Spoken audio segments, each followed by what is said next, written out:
napalm, son. Nothing else in the world smells like that.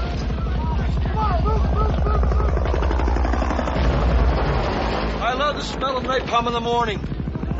You know, one time we had a hail bomb for 12 hours. When it was all over, I walked up. We didn't find one of them, not one stinking dink body. Smell, you know that gasoline smell.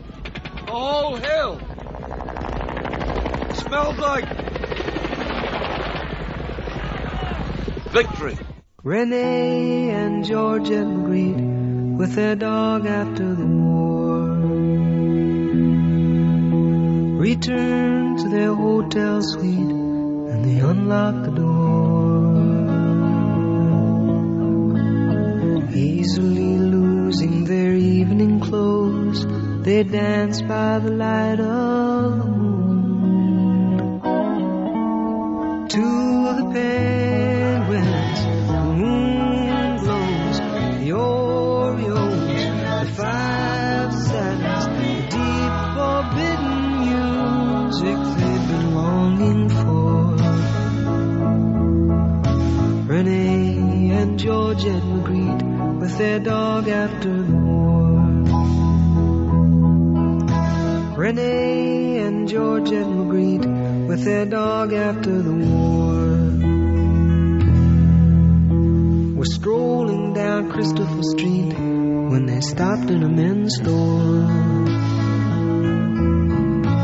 With all of the mannequins dressed in the style that brought tears to their immigrant eyes. Just like the penguins, the moon glows, the Orioles, the five satins, the easy stream of laughter flowing through the air. Renee and George agreed with their dog après la guerre. Side by side they fell asleep, decades gliding by like Indians, time is cheap. When they wake up, they will find all their personal belongings have intertwined. Whoa, whoa, whoa. Renee and George agreed with their dog after the war. We're dining with the power elite, and they looked in their bedroom drawer. And what do you think they have hidden away in the cabinet cold of their hearts? The penguins, the moon glows, the Orioles, and the five satins. For now and ever after, as it was before. Renee and George agreed with their dog after the war.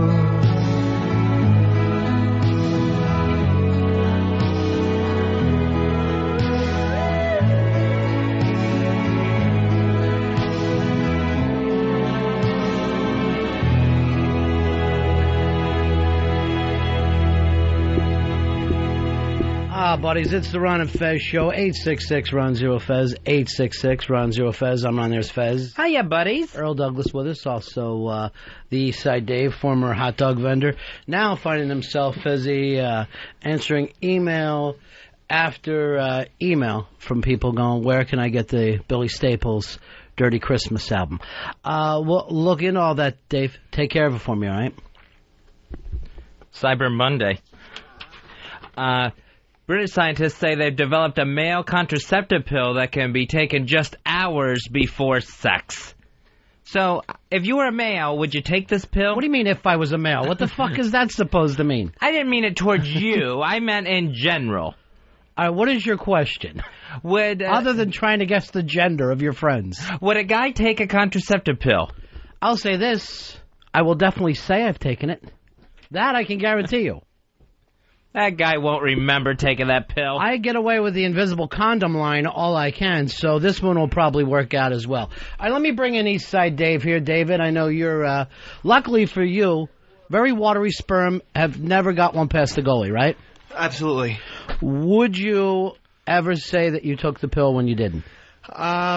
I would say, yeah. I would say I took it. What is the problem with yanking it out and busting a nut on her? I actually think that it's even more enjoyable to watch her sit in her own shame. Earl, where are you on this one? You've never gotten one past the goal either, right? No, I haven't. You're one of those pro-choice virgins that are out there. You really don't do anything, and yet you go, I'm pro-choice. No, I just when I do have sex, I usually. Would you take the pill? Yes, I would. Even though you could be killing sperm. Because I don't know what it is, and it's, I don't want kids. I don't like the idea of killing my sperm. Brain cells I have no problem destroying. Sperm makes me a little nervous. I'm worried that you'll turn into a woman taking this pill. And that's how the pill works. It cuts off your fertility. It makes your sperm unfertile. It sounds like it makes you more impotent than anything else. Yeah, it sounds like a limp dick, like saltpeter. All right, let me go to Pitsy. He's on. He actually has sex. It's one of the few people I can talk to that's able to hop out there. Pitsy, here you are. You got your young girlfriend, right? Yes. She on the pill now? Yeah. Would you say, honey, it's not good for you to be on a pill? Because long term, it's not for women. Would you switch up with her, and would you be the one who took it? No, definitely not, because I'm the only one that can impregnate her. Like, her pill doesn't fuck with her like that, like it would with us. So I just leave her on her pill. I'm very, very confused. Oh, like what you're saying is you'd rather her worry about long-term health things than you. Yeah, that's okay. Good. All right, that's good. And I do think that that's the male point of view. That really, if we're going to say, hey, it's your body, it's your choice, it really is their responsibility. Yeah, I think though, if you took it, there would be a way for you to be absolutely sure that you're not going to impregnate her. You don't ever want to be a father, and that makes you nervous. I mean, even though you've tried to get your chick pregnant, you can't do it. Certainly not now, with the cash that I'm making and stuff like that. But you have tried. You said you've left it in when you've spun the fucking wheel, and it didn't hit. I always leave it in. But even when she wasn't on the pill. I know, but I have to. But see, here's the deal, though.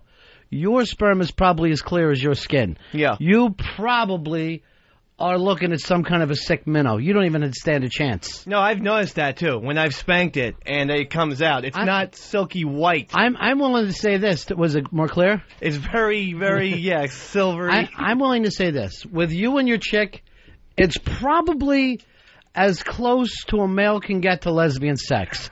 It's almost like two vaginas rubbing. There's almost no difference in pre-cum and cum with me. And I'm fine with that, because pre-cum... And your little sperm cells under a microscope have little red afros. Yeah. Hey, Ron, let me go. Rich, you're on the Ron and Fez show. I'm Ron. Yeah, 2 words. Smoke condoms. I smoke condoms. I'm going to send you into the big-ass prize closet for that one. I like the attitude. I like where you're coming with that. Smoke condoms. Why can't we make that work? I mean, we have smoke pants. Why can't we just have a smoke condom? You don't want a smoky vagina. And the smoke condoms are going to just give her smoke, especially if you want to go down, maybe nibble a little bit. Brother, I ain't taking my cigar out even if I'm going down on her.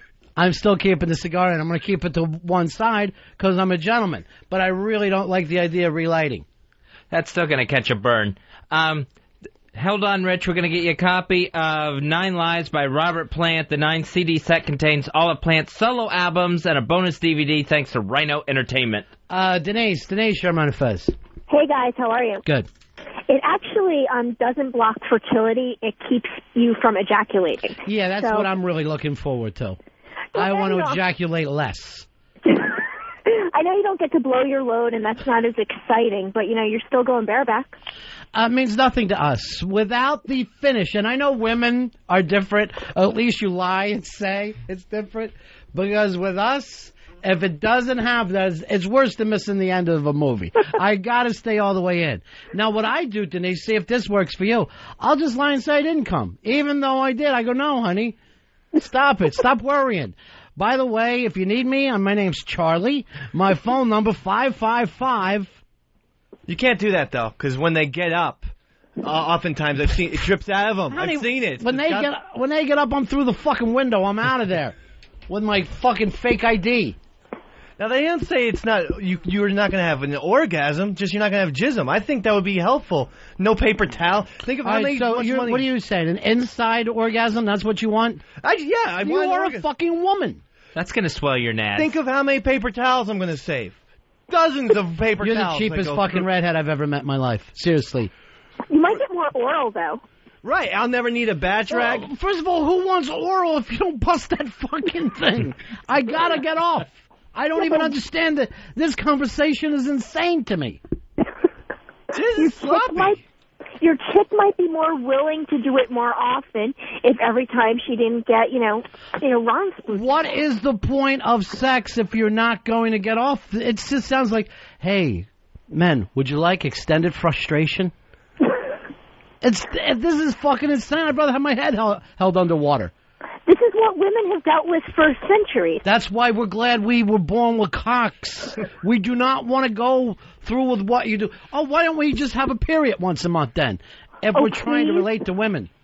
Please, that would be awesome. And have babies. Oh, that'd be awesome. No, I'd kill myself. Seriously. I would fucking kill myself before I went through any of the things that you women do. I think it's 10 times tougher to be a woman than it is a man. Absolutely. I can't stand being constipated. Never mind pushing a baby through there, too. How often are you constipated with that fucking white ass you've managed to get for yourself? It happens. I'm sure. That thing looks like a sewer. He fucking, after he takes a dump, he's got to put a manhole over that manhole cover on just to keep it from happening again. Ah, what you've done to yourself. I don't know why anyone would play around with something as precious and as delicate as the ass. It's way too many things that can happen, and there's no going back. That's for sure. Well, you're out of your mind there, Denise. This pill is not going to happen. I think it will, but and I'm looking forward to it. Now, you're married? Yes. What's that poor pathetic bastard put up with? Oh no, that poor pathetic bastard is begging me for child number 2 because he's one of 7 Irish Catholic, and I don't really want to do it again. Oh boy, drunk Irishmen, they love having their kids. They can't get. Oh my God. They want 8 kids and no jobs. That's their whole fucking point in life. No, he has a job and he's willing to support them. Today. It's just he wants 1 million of them, and I don't want to take care of more than one.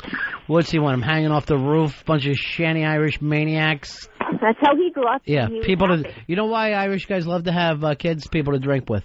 Just all of us get together. A fucking designated driver. All right. That's what his pregnant wife is for. All right. Talk to you later. Bye. Bye-bye. She's out of her mind. I do not. And Dave, you're out of your fucked up mind, too. I got no time for you anymore. Makes perfect sense to me. You don't want to come. It eliminates a mess. I'm still getting the orgasm. I'm just eliminating the mess. Where's it fucking going? That's not an orgasm. No, just air, Ron. Just... And then no... That's what you want to do? You sick bastard. Could I change my mind on this? I didn't know all the details about this. No, I didn't know this part either. And in fact, this is not going to... This won't sell a dozen if you can't come. If anything, some of those guys who come too quick are going to want it. But then when they find out what it's like not to come, they're going to fuck it. I'd rather just come in 4 seconds. I hate to say an Al Dukes, but I can't think of somebody else better. Remember, he told us that story that he got so excited his first time, he didn't even make it in. He just hit the sweater. He hit the softness of the sweater on their way down and fucking ruined it. That's insane what goes on. Jeff, you're on Ron and Fez. Hey, man, what this chick ain't getting about not blowing your load is that you're going to end up with the worst case of blue balls every time. Yeah, everybody's been through that experience where you say to yourself, I'm going to hold off on this, and then before you know it, she backs out, and you're fucking stuck with that problem. Forget about it. We'll have more wars than we've ever had before. You will see a world on fire if this pill goes through. It doesn't make sense because anything in your body that wants out and you try to keep in ends up hurting you, whether it's a burp, a sneeze, anything. So you try to keep this in, that's bad news. 866 Ron Zero Fez. 866 Ron Zero Fez. Here's Matt. Matt, you're on Ron Fez. Yeah, the only reason Dave likes this is because there won't be any evidence on the dog's coat anymore. That's not necessary and untrue. And it's good for pets. You know the whole thing about you and the dog, right? Yeah, I get it. I remember that story. I told it. And I'm not ashamed of it. I am's what I am's, Mr. B, is all I'm saying. Popeye? Is that you? Let me look at you. Popeye? Yeah. You probably stuck your dick in a can of spinach. I'm starving. Any veggies at all, Earl? Fresh out. Pre-opened. We're fresh out, and no, we don't have any pre-open.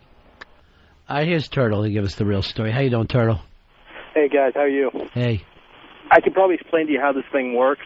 It probably blocks sperm production in the balls, but you're still going to have semen for ejaculation, so you probably will still come, but it's just not going to have any sperm inside of it. It's not going to be any cum that you're going to be proud of.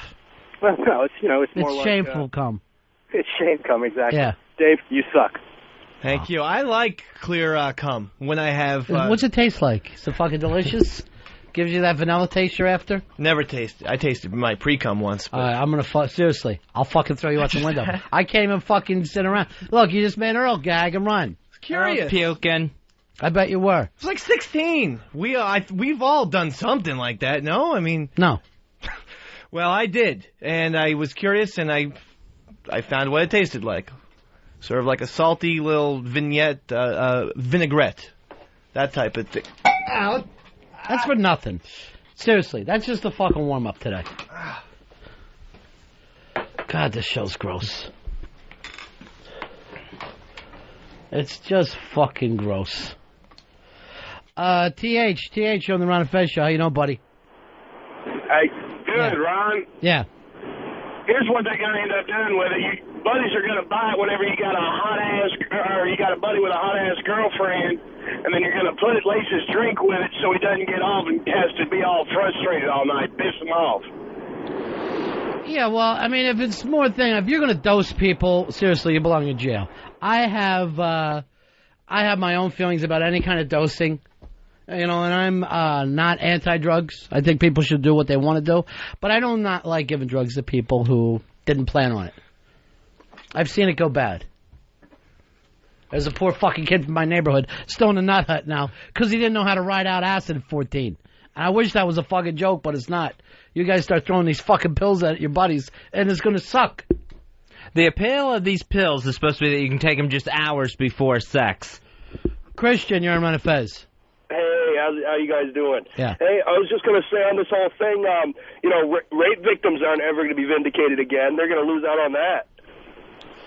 So your problem here is that rape victims are not going to be come into. That's why you're against this. You need your rape victims to be full of fucking splooge. I can't understand the logic that goes on. Dave, I'm not saying that you're getting smarter, but you're no worse than some of the callers. Thank and you. I mean that from the bottom of my heart. Well, I appreciate that. You're easily as dumb as some of our callers.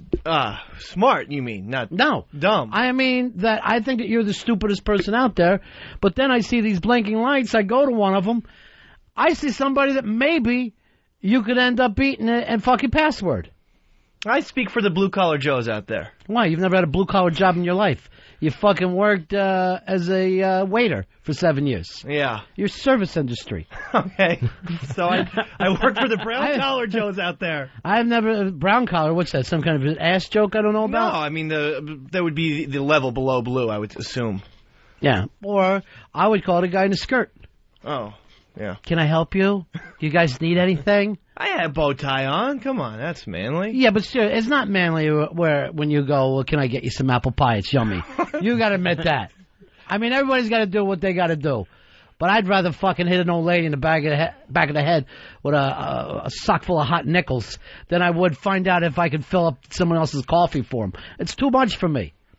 Hey, Life is Beautiful showed us that being a server is an art form. That's the way I looked at it. What are you talking about? Life is beautiful. In the beginning of the movie, his uncle was his server, and he said, this is an art form, and that's the way I always looked at it. It is, for women. It's like fucking crocheting. I don't see it like that. I'm not comfortable with a guy asking me if I want any more coffee. Why not? You need some coffee. I'm not comfortable with this. A guy's saying this is yummy. Ooh, you want to try this? It's yummy. I'll go, is there a chick back there? Now, if I'm at a steak place, yeah, I want an old Italian guy coming over with his shaking hand trying to pour wine in. Yeah, that's okay with me. I'm not comfortable with a breakfast served by a man. Right, but I was at an Irish place, an Irish pub. So it was Irish food and Guinness. I think I fit the bill there. Were you the only guy, or were you the only waitress that was a male? No, there was another redhead, and his name was Eric, and he was referred to as the cute one.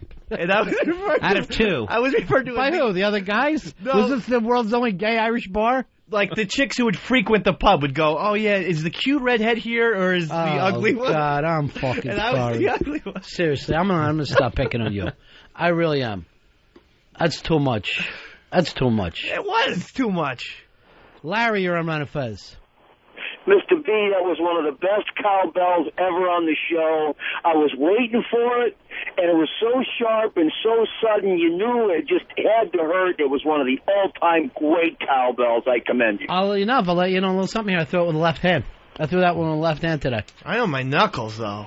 It was great. I was just, the shit that you say sometimes, Dave. And it's not you, but it's your people. It's where you came from, that fucking town in Jersey that's just filled with weirdness. Yeah. That's the Irish Riviera, though. If you said that your parents ran it, like you waited till you had a day off and then you gave your parents a little tour of the station and all, I wish I would have met them. I would have just fucking screamed in their faces, what have you done? What did you do? You met them, Earl? Yeah, I met them briefly in the downstairs in the hallway. What were they like? Normal people? Did they both look like Dave? His father definitely looked like Dave. It was like an older version of Dave. Great. And it kind of had that Dave, like that befuddled look, and she was just like all business. She was just like, she was like, hey, we're going to go out to dinner. You want to come to dinner with us? And she was like really take charge, and he was just kind of Why didn't you go out to dinner with him? Honestly, I was like literally walking out the door. Let me tell you, I would have milked those money bags. I would have went out to dinner with him. I'd have been ordering all kinds of stuff and put it in my coat. He couldn't get away fast enough. We were going to Ralph's Ristorante, and my mom says, Earl, you want to come with us? She even addressed him. Earl, you want to come with us? First time she ever talked to a black guy? No. No, she didn't. I bet not. I bet not. That gardener you had for a while. No, honestly, I mean, I had to run out, and I didn't want to interrupt it seemed like it was like their family day, and Dave, you were really excited to see them. You were really happy. And you were like really... Was he calling them mommy and daddy? Yes. Earl, why don't you do this? Order that new Barry Manilow and send it to his mom. She's got a big Barry Manilow craze. Yeah. Supposedly, your mom and Barry Manilow used to work together, right? By the way, that stupid album that he did sold 200,000 copies the first week. Yeah. The guy's a giant star. Yeah, it was at one point, it was number one. Maybe for a week or so, but it was number one on the charts. What do I care? What charts? What is this, 1958? The Irish gay nurses and waiters charts. But Uncle Barry used to work with my mom at CBS. You call him Uncle Barry? I do. I'm one of those you never even met him. No, I haven't. I'm waiting, though. And he worked with her, and I think they dated for a little bit. But he's the one who named me David. He said, I love the name David, and my mom put that in the back of her mind, and when it was time for me to be born, she brought that out. I wish there would have been Barry after him. I wish that you were fucking Barry McDougal or whatever the hell your name is. Inside Barry. What is your last name? McDonald. What's the difference, McDougal, McDonald? Yeah. Why you guys start with the Mick? That's just the way it's easy to alphabetize us, I guess. Mick's and O's. This is all you have over there. Yeah. Mick, not Mac. Macs are Scottish, and people got a problem with that. All right, MacDonald. That's what I'll call you from now on. Don't you do it, Mr. B. You kilt-wearing girl. Why don't you put a kilt on and go get me some coffee? I'd love to. And then, why we allow them to this day, the Scots, to call that thing a kilt? You're wearing a Catholic girls' school uniform. That's what it is. Why don't they all say, it's time to put on our Catholic girls' school uniforms and go fight? It's all about tradition. That's the way they used to do it back in the olden days, and you keep the tradition going. Well, we all used to live in caves. Why don't we do that? Why don't we all go out and climb in a cave and eat a fucking lion raw? We all did that at one time. Yeah, but there's not a lot of caves these days anymore. You can't find them in America. It's a lot of flat ground. I don't believe in the tradition. Earl, how long have you folks been down out of the bush? When did you climb down?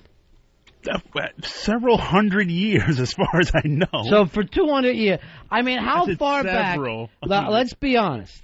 How far back do you think you got to go in your family to find the first pair of shoes? first. I'm guessing 75, 80 years.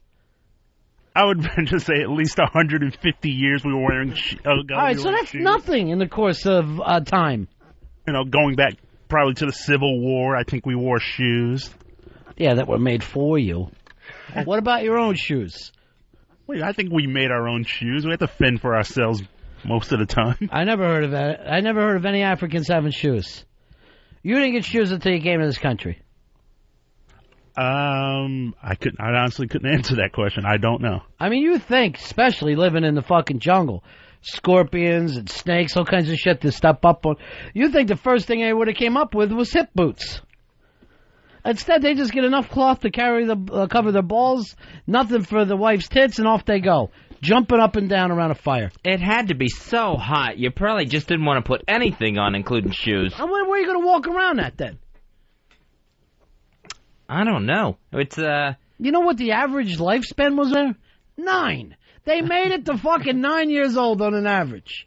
It went longer than that. There was all kinds of shit that could bite you, tear you down, sting you. They could have at least come up with sandals. Something. I'm telling you right now, I'd be wearing boots straight up to my hips. It'd be too damn warm. I wouldn't care. Second thing, first thing I invent, shoes. Second thing, air conditioner. Just think of like a summer in Florida, then add like 20 degrees to it. That's Africa. Yeah, it's just hot. Well, it's a dry heat. That too. So why do you need shoes? Because of you see the shit that's on the ground. You don't want to step on anything over there. It's not like you guys were living in Tahiti, walking around on the beach. I'm not bitching about the Haitians. Go ahead, walk around with nothing on. I don't blame you. Go swimming naked. You deserve it.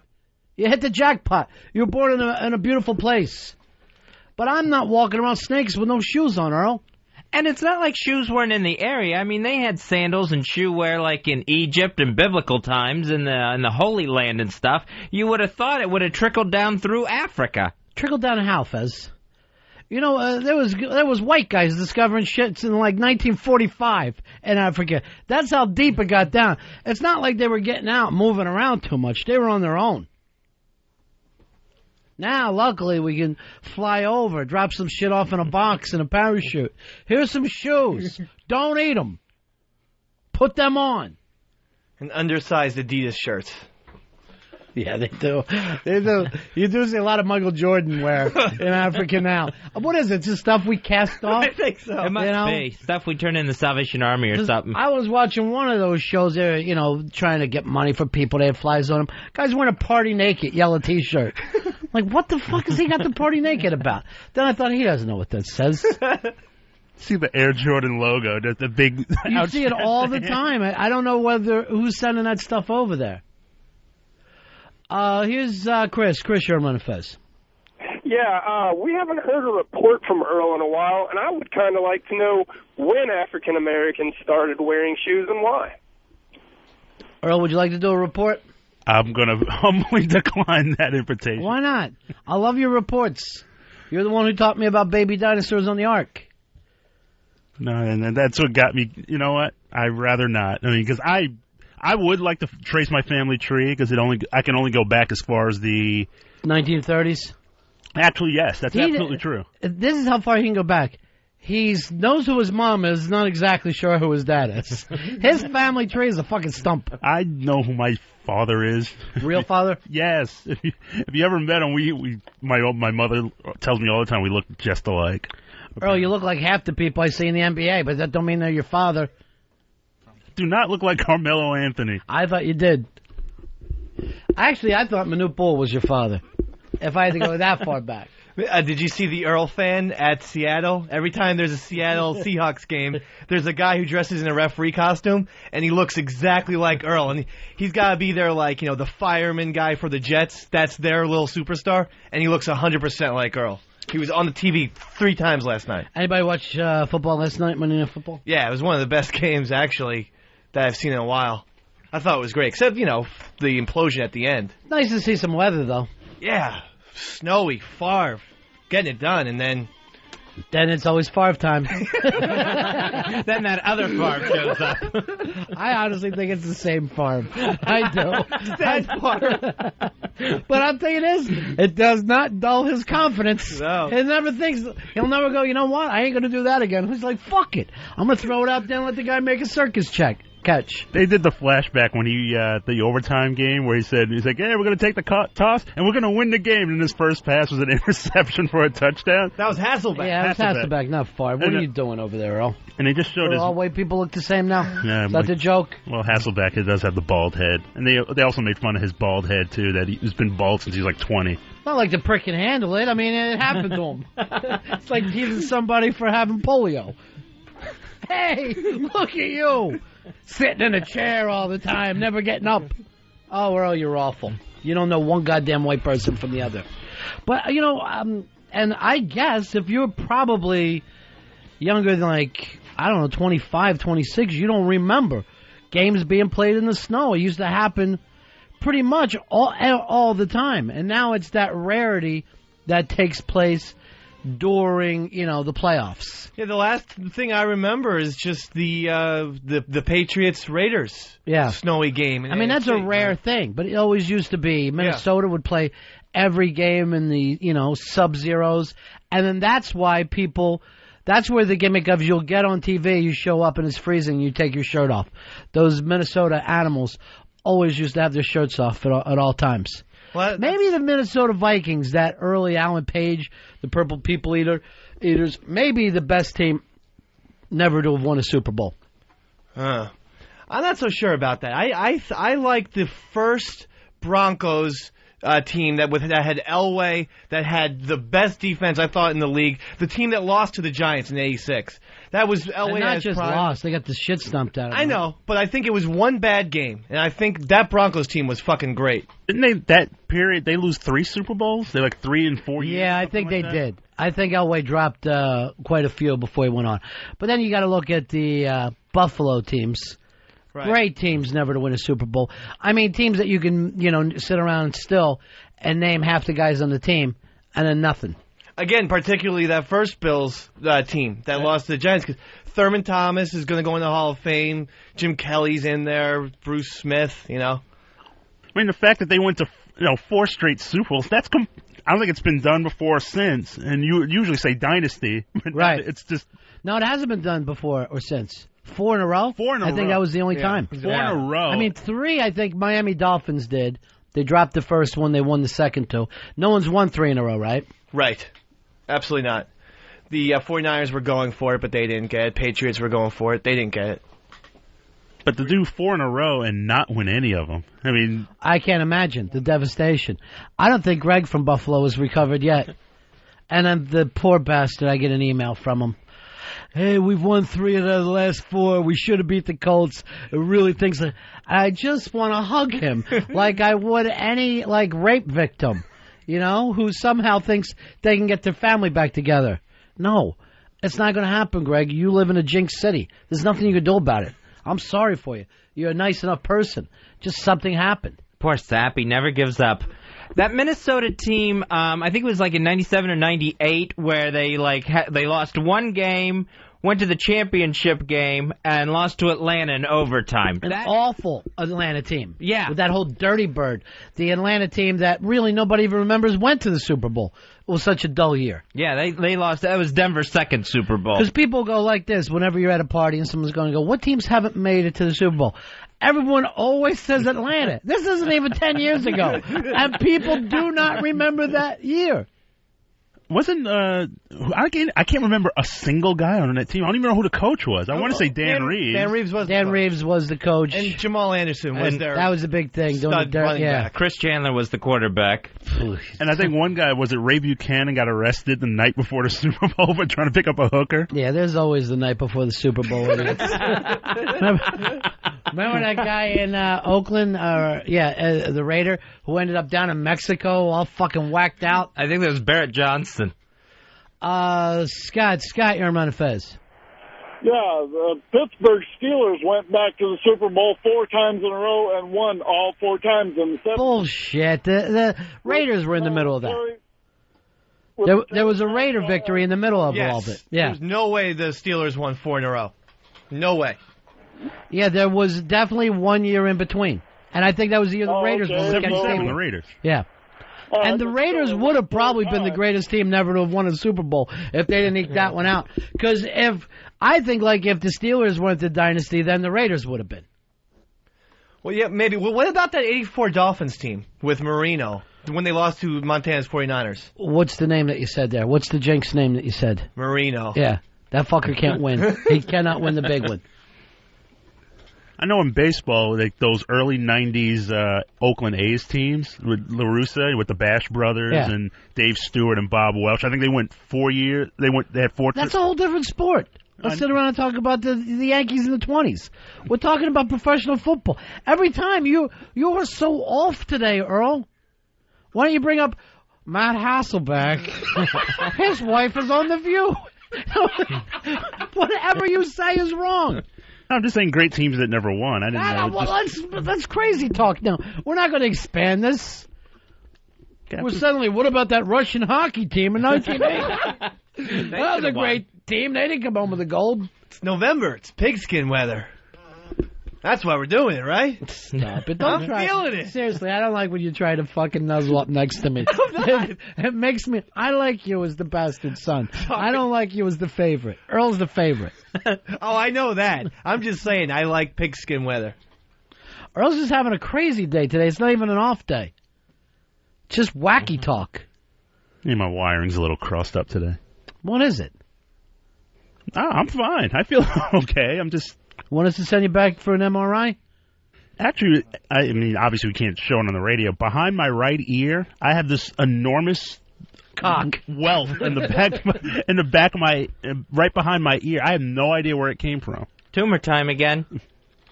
Is that what you're thinking? That's what I believe. No, I don't know if it's like a bug bite or something, but it's just this enormous welt. And I have no idea where it came from. What's the latest with Kramer and Reverend Jesse Jackson? Well, Reverend Jackson is now telling people to boycott the Season 7 DVD set of Seinfeld that just came out, I guess, last week.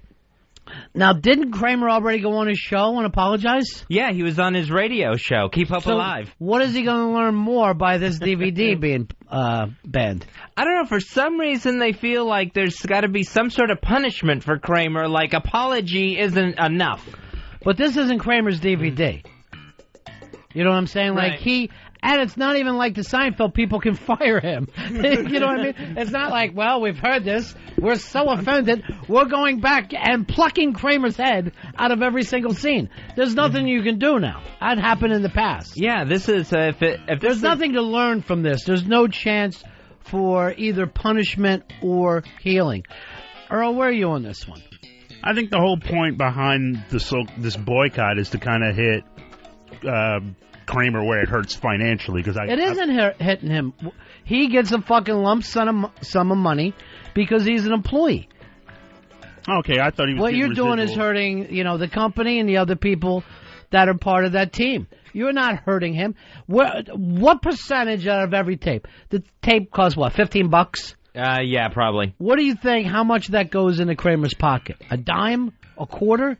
You know he isn't getting a buck of tape. He's not, he was the fourth fucking guy on that show. Well, Jesse Jackson's basically saying boycott Larry David. Larry David and Jerry Seinfeld is basically the blacks versus the Jews. Where I gotta tell you the truth, Earl, where we love to keep you people. That's the fight, that's the prejudice that we all sit back in the country clubs and giggle at. I've never been part of any boycott, even every once in a while somebody will send me something against Fox News, and I'm not a fan of Fox News, but I see no reason to go out and boycott whoever does them or Rush Limbaugh. I'm not fucking comfortable with the whole book burning deal. It never, in the sense of history, I don't want to be with the fucking hayseeds burning Beatle albums and those old black and white fucking tapes. I boycotted a specific phone company after their customer service was just so bad, and they refused to fix my phone and give me a free one. That's a totally different deal. You have the right to purchase and do what...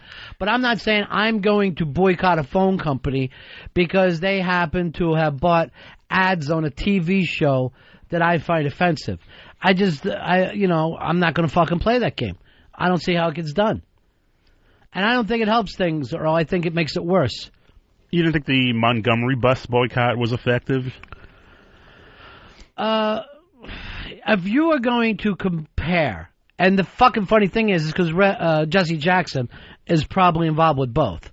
But if you are going to compare what happened when a city is doing something against its own people, then when a guy yelled out a fucking offensive word to some people, and then to go back and ban work that he did years before, no, I have a fucking problem with that. No, I really do. I think people, like particularly civil rights leaders, they always use that as a basis. But let's do this.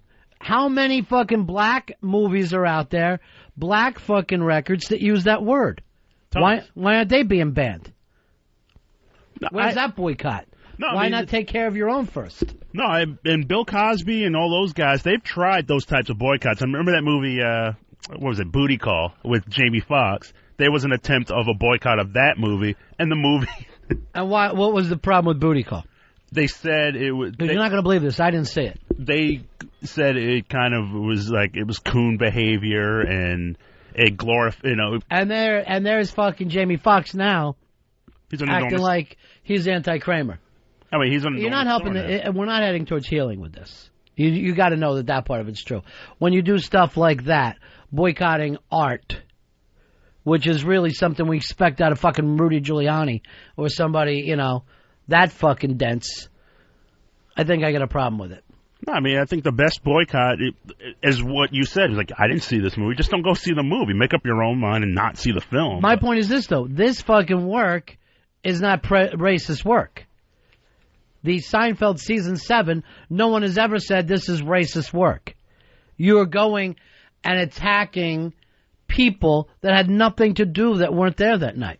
It's just fucking ridiculous. It's grasping at straws because Michael Richards there's no TV show that he's on now that you could say, hey, don't support that show or its sponsors. He has nothing they can take. This is the closest they have that they think they can try to take away from him.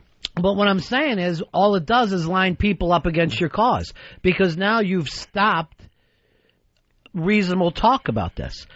And the reality of it is, if a guy comes on your show and apologizes, and you don't accept his apology, now who looks like the asshole? Well, he does. Yeah, absolutely. He's supposed to be a pasture. A what? A pasture. What do you think? Cows go out and fucking graze on him? Pastor. He's a he's a what? A pastor. What's the word? No, that's your mom. He's supposed to be a Christian leader, people always forget the thing about forgiveness. And Kramer fucking apologized, and then he says, "Now fuck him even harder." Well, it's just stupid because how many black people were going out to buy that Seinfeld set anyway? Joey, you're on Ron and Fez. How you doing, Ron? Hey, Ron, I was just listening to you, and I want to make sure I heard you right.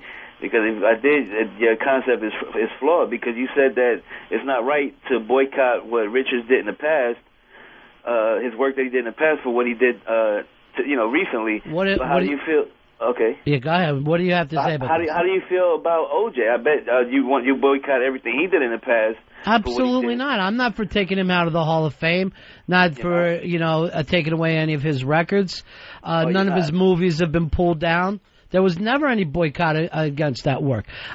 He was in what? Was he an Airplane or something? Naked Gun, and I bought all of them. Naked Gun. You against making money off of that stuff, like off of, say, Naked Gun, he only played a very small part in that production. And for you, and these people did not know anything that he was going to do in the future, OJ. But I also feel like, why wouldn't his records stand where they should stand? Whether he was found guilty or fucking not guilty, doesn't matter to me. Well, then you're right. Then as long as you stick to that concept, then Now, at the same time, would I go buy the book about him or watch the TV show? Probably not. But I also would not be part of the boycott, standing out front, bitching, crying up a fucking storm. No. And maybe that's showing that I'm not taking a stand, but I just don't get it. So if USC were to honor like great players of the past and OJ was a show up, you wouldn't boycott it, would you? You wouldn't watch if they were to honor OJ because he was a great football player. He was one of the greatest players to ever put on a Trojans Now, uniform. if you're saying if I had tickets and the halftime show was to honor OJ, that's a big difference. You know, number one, I wouldn't stop other people or try to talk to other people. I probably wouldn't show up for the game. But that's a big difference from attacking the past work that he did and acting like the records and stuff didn't take place. Right. I bought Naked Gun a couple years ago. And this whole thing holds no fucking validity because there's rap songs out right now that the same group isn't boycotting using the same words. And most fucking black films use the N-word. So it's bullshit. And to me, it weakens Jesse Jackson's causes, whatever they happen to be. I just think there's bigger causes to go after, too. I mean, like, the unemployment rate among blacks, I think, is like 45%. Getting back to the thing we talked about yesterday, even more important. We've got to stop them from yelling in movie theaters, the blacks. And for that to happen, they've got to stop yelling in church. You've got to teach the kids from the beginning how to behave in public. You don't want them to go I've been to one Catholic service. It's quiet. You can barely hear a pin That's drop. right. It's respectful. Jeez. And that's the way I want a movie theater. Quiet, respectful. You should be allowed to have a little fun in church. It's noisy. It's supposed to have fun and act up and act the fool and run around. Yeah. See in hell, you idiot. You fucking maniac. Angelo, you're on Ron and Fez. Hey, what's up, Ron? Yeah. I'm with you with most of this, but, I'm a Seinfeld fan. I don't own any of the DVDs, but I think I'm going to start with season 7. Just go out to... Yeah. Well, my thing is I'm not going to put another goddamn dollar in Jerry's pocket. The man he's living large. I don't care if he never sells anything for the rest of his life. He's going to be richer than everyone that you went to high school with together. So I don't see it as being a big cause. Russ, you're on Ron and Fez. Hey, what's up, buddies? Yeah. Jesse Jackson's calling for a ban on the word nigger, but I think they should ban the word cracker from being used by black comedians as well. Again, that word doesn't bother me. Earl, you yell it all you want. But it doesn't have. I mean, cracker. There is not a word for a white person that has the same impact as the N-word. I told you what it was. It's taxpayer. Knowing that we're carrying the burden of this shit house. That bothers us. Taxpayer? Yeah. Earl, please. I don't like that kind of language. I don't either. You want to see me cry when I look at my fucking pay stub and try to figure out what's going on, where it all went? You just start calling it the T word? I'd feel more comfortable with it. Charlie, you're on Ron and Fez. Yeah, I agree with you guys 100%. Jesse Jackson's fighting the wrong fight. It was a washed-up actor. I wouldn't say washed up, but he had his shine in the limelight. He said it, get over it. We got bigger issues to worry about as a black community instead of worrying about somebody having an epitaph over the word nigger.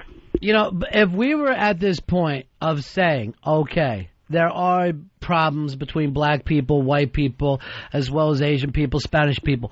Should we sit down and discuss it? Should it go back and forth? You would be really looking at taking the time to do some long-term healing. The fucking people want to do it?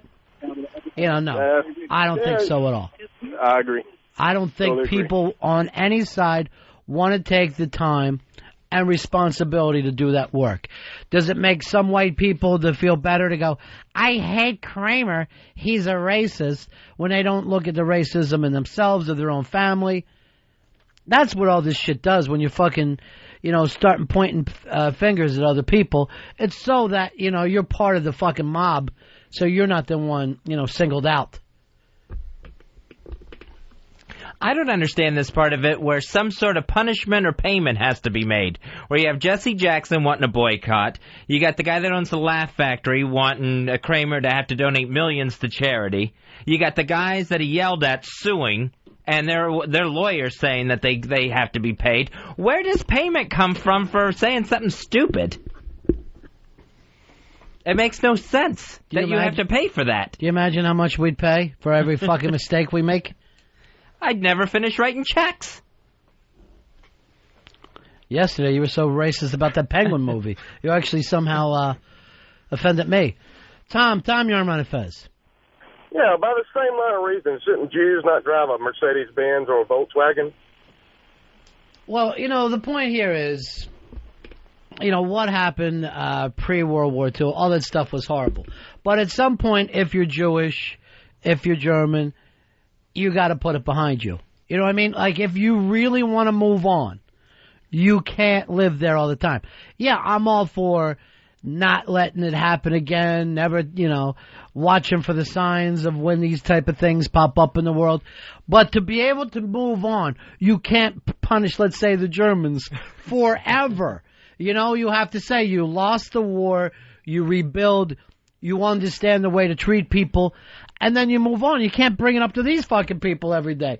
What are you doing making cars? You used to burn people in ovens. At what point do you say, now we got to move on? There's no Nazis making the 2007 Mercedes-Benz. I would not say that. I would not say that there's not Nazis in Germany or America or anywhere. They do exist. I go the other way. I like when people fucking put on their KKK mask and walk down the street, because everybody can say there they are. You know what I'm saying? That's a lot better and easier to handle than in a society where you have to be very, PC in public, and then privately you're teaching your kid to be a Nazi, or you're sitting around whispering back and forth. That's the guy you don't know where he's coming from. And those people do sometimes get into government. They sometimes get to the head of corporations, become people of power. But what have you done? You're not finding out anything about them because they're, people aren't saying who they are in public anymore. I would say that if you're denying yourself a nice car just because you don't believe in the history of what a country did, you're just denying yourself. You're punishing yourself not having a nice car. Here's Jay. Jay, you're on Ron and Fez. Go ahead, Jay. Oh, yeah. Yeah, I just wanted to say that with Jesse Jackson, he does not speak for the black community. I'm a black man myself, and Jesse definitely does not speak for the black community. He speaks for his own agenda. All right, let's throw this over to Earl. Earl, would you say Jesse speaks for the black community? At this stage, no, he does not. He does not speak for the black community. Does anybody? Sadly, no. Not that I can think of. Dave Chappelle. Not Dave Chappelle. No, but I just think that most of the people who are passing as black leaders now, they have their own agenda. Al Sharpton has his own agenda. Jesse Jackson, at this stage of his political career, has a different agenda, as opposed to the Jesse of 1984, where he drew me in 1984 as getting involved in the political process, because he was just caring about people. I think at this point, he's more about protecting whatever legacy he has left. Mm-hmm. All right, so you're saying we should all just disregard, this is just smoke and mirrors and nobody's going to listen to him anyway? Well, no, I don't want, a lot of people feel that this is what the black community wants. We lost you, man. No, I mean, this whole thing, it sounds so short-term. It doesn't seem like, what are the long-term plans? I'm like, let's sit down and let's reason together. Let's talk things. That's hard work. People do not like to do that. They hate that. But that's what's needed. I mean, this is just a Band-Aid on a situation. My family, Fez's family, your family, all have blow-ups on Thanksgiving, right? Yes. Will any of those families sit down to work this and talk it out? No, mine won't. Mine won't. Mine won't either. So here's three separate families. Three separate American families, three different parts of the country. All three have different backgrounds. You can't sit down and do the work with blood relatives to sit down and go, all right, it isn't about this thing that got said on Thanksgiving. It really goes back to here. Well, the reason why I feel that way is it goes back to here. I mean, it would really take a long process. And it would really take people talking and fucking putting out. And you're not willing to do that with your own family. You're not willing to do that work with your own family. How the hell is it going to happen in a country? You got to face some fucking facts here and say that people are basically, when we start this bullshit about finger pointing, it's because we don't want to do the own work ourselves.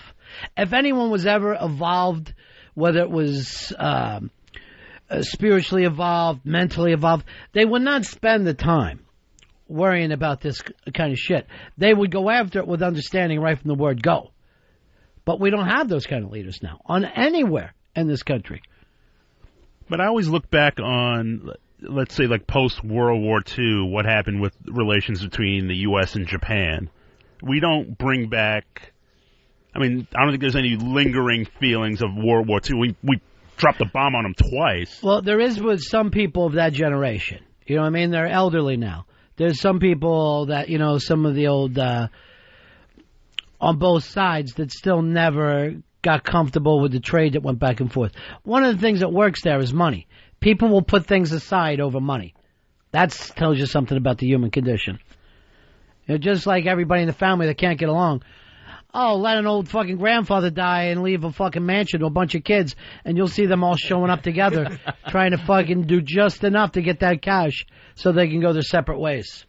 In my family, this thing that happened on Thanksgiving, time will kind of patch it up, but that wound will still be there, and it'll just take another moment to blast it back open again. So it's not really patched up, right? I mean, because that's exactly where our thing is.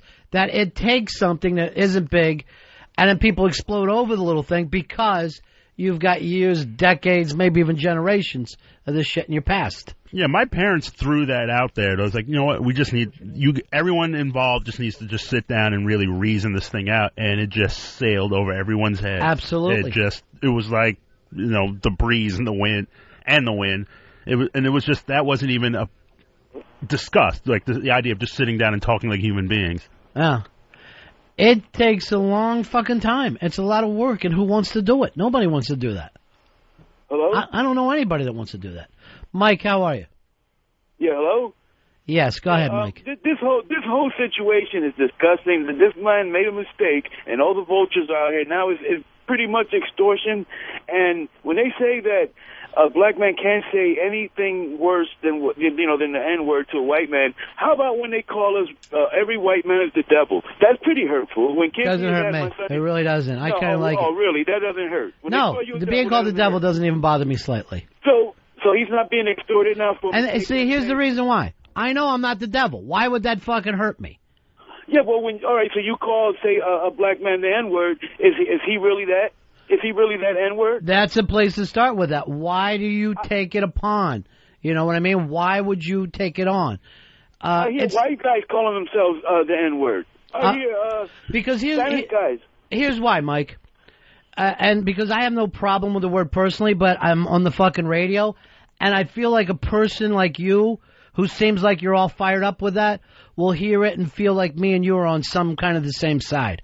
And I'm not coming from the same place as you, Mike. I'm not a racist at all. I just don't think that word is as powerful as they trying to make it out to be. They're extorting this poor man. He made a mistake. He's admitting it. I mean, he looks stupid. I agree. But you can tell he's really sorry that he did it. And people make mistakes, but now all these vultures are coming out and they're extorting him for money. They're trying to get money from him. See, why can't you just accept his apology? Here's the funny blowback and how this is all turning around, Earl. You're getting people around Kramer now. Now people are going, they've pushed him too far. This isn't right. They're after his money. And then everybody will do this. And this is what they always do. I think... Well, you take a guy like Jesse Jackson who has done good work, because he'll show up anywhere. He's seen as almost some kind of racial ambulance chaser. Yeah, I'll totally agree with that. I mean, I think the fact that the two guys from the club are asking for money, I think that's ridiculous. I wouldn't give them a nickel. But at some point, I think amongst blacks, me personally, I'm like, let's put the word away. I hate the word. Then you got to do it yourselves first. Yeah, if you spent 5 years convincing young black men not to fucking put this in their movies and in their street language and in their hip hop, you would find the fact that you would have the upper hand within 5 years of doing that work. Oh, of course, I would have some modem of power. Then no white people would ever be able to use that word again. They would not be able to. But you and whatever black colors we had here today agreed that you can't come together, and Jesse Jackson isn't a leader. Yeah, that's true. I mean, I think it starts within. It has to start within. It has to start until you're in a situation where you can say, no black people use this in their entertainment, or else they're, ostracized or whatever. that when this happens, the black community folds over and those people have to become outcasts. If that happened within 5 years, if you could put together that, 5 years you would never see a Quentin Tarantino being able to use it in a movie. Nobody would do it. Yeah. Look how quick people fall in line. Fucking people won't light up a cigarette in a goddamn bar now because it's against the rules. All you got to do is set the society in motion that way. But it's in your fucking court. It sure as hell isn't you guys going after Kramer. You look like fucking hypocrites right now.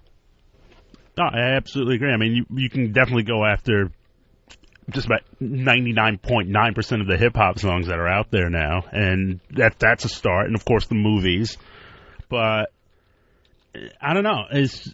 And then the argument always comes up in terms of context, and the thing that drives me crazy is everyone always brings up the Richard Pryor reference, how he used a word and made it poetic and this and that. They always start with, you know, those early 70s albums. They never reference the one album he did where he basically denounced the word. And why? In a film. He did it in one of his last films. Yeah, did one of his last films. And why? And very intellectually and in a very interesting way. And we're talking, 25 years ago? Yeah, less than 25 years ago, where he said, I'm not going to use that word again. No, I think that was probably... Like 82? Yeah, you're right. 81, 82. I mean, it was a long time ago, so it had no real impact. You know what I'm saying? It had no real impact. It didn't do anything. It just became that little moment on its own. Jared, you're on Ron and Fez. How are you, pal? Hey, how you doing? Hey, I think it's ridiculous for anybody to think that any one person can speak for any particular community.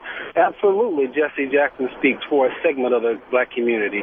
Condoleezza Rice speaks for a segment of the black community. So is Farrakhan. I think it's ridiculous to think that all black people have to have one mind. Absolutely, we do not. We like different things. We like different music. There's a segment of the black community like rap. There's other segments that can't stand rap. I think it's repulsive. So what's your point, Jared?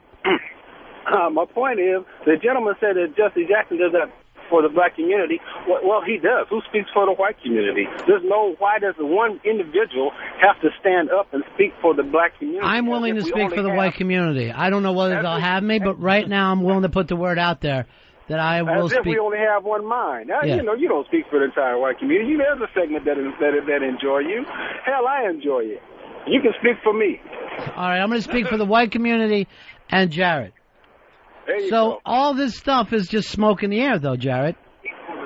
Absolutely. It's all just bullshit that they're throwing on TV to keep us talking about this stuff because it has nothing to do with anything. That's what it gets back to.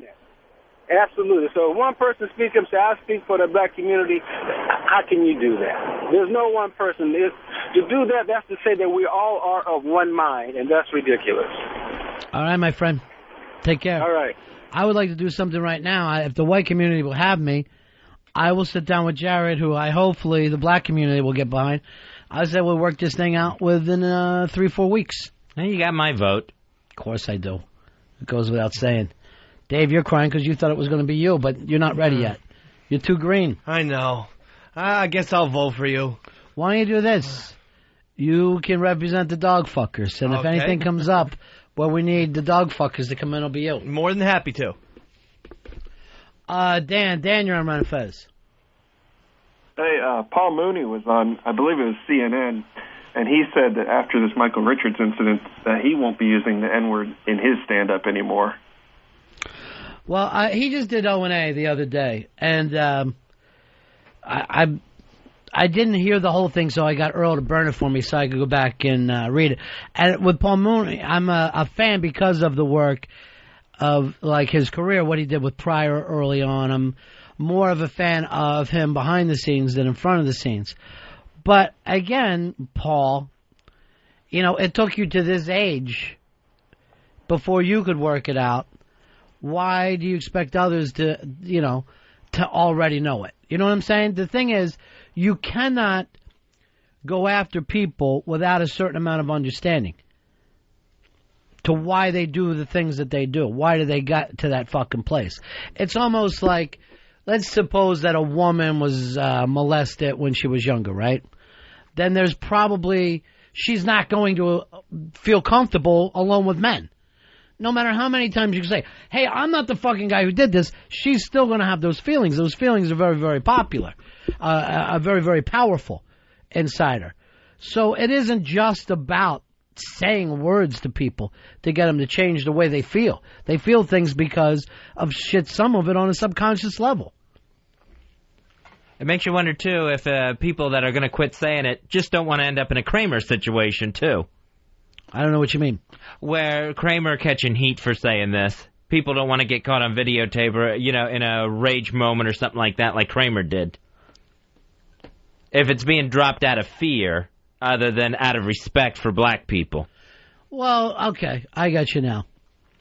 Yes and no, but if this thing blows back the other way, and it looks like it's turning that way, you're going to have people using it for principle and also for the media thing that you got. Let's suppose you're some young, dumb fucking middle act out there right now, making, $700-800 a week on the road. The best thing for your career right now is to develop a fucking act where you attack this thing and videotape it, send it to YouTube, send it to fucking CNN, and every time they got Kramer on, or can't get Kramer, they got to put you on TV. Suddenly now you're using this wave to ride it in another direction. All but from dropping this one fucking word. It's that fucking simple. Ridiculous. Just ridiculous. It seems like our country is regressing because Lenny Bruce had that famous bit about, doing every racial slur with niggers and wops and this and that and chink over here, chink over there. What happened from fucking 1969 to 2006? First of all, Lenny Bruce couldn't draw flies his entire fucking career. The movie came out after he died. Yeah. But Lenny never was a spokesman for a generation. Ever. Okay. All right? But still, the CD was out, and you could, There was no CD then. Well, I'm saying my brother has had either the CD or record for 10, 15 years. Most of that stuff was after Lenny Bruce died. He never was any kind of spokesman. The best thing that he did for his career was dying and then having, Dustin Hoffman do a piece on him. So you're saying people didn't hear that message? Well, people didn't necessarily agree with that message. Oh. It's not the, that whole thing about, let's just call each other names and take the power out of the word. That's never been accepted. It's never, if anything, it's a theory at best. It's never been fucking comfortable. And I mean, like, you have friends that you could do a fat joke or a short joke with. Some guys laugh, go along with it. Other guys are like, what the fuck do you mean short? Suddenly, you know what I mean? They got the Napoleon complex. So it doesn't work 100% of the time. Lenny Bruce was like really hip with the underground. The guy was selling 300 tickets at a time. I'm telling you right now, when he was alive, he didn't have the impact of most of the comics that you've heard of before.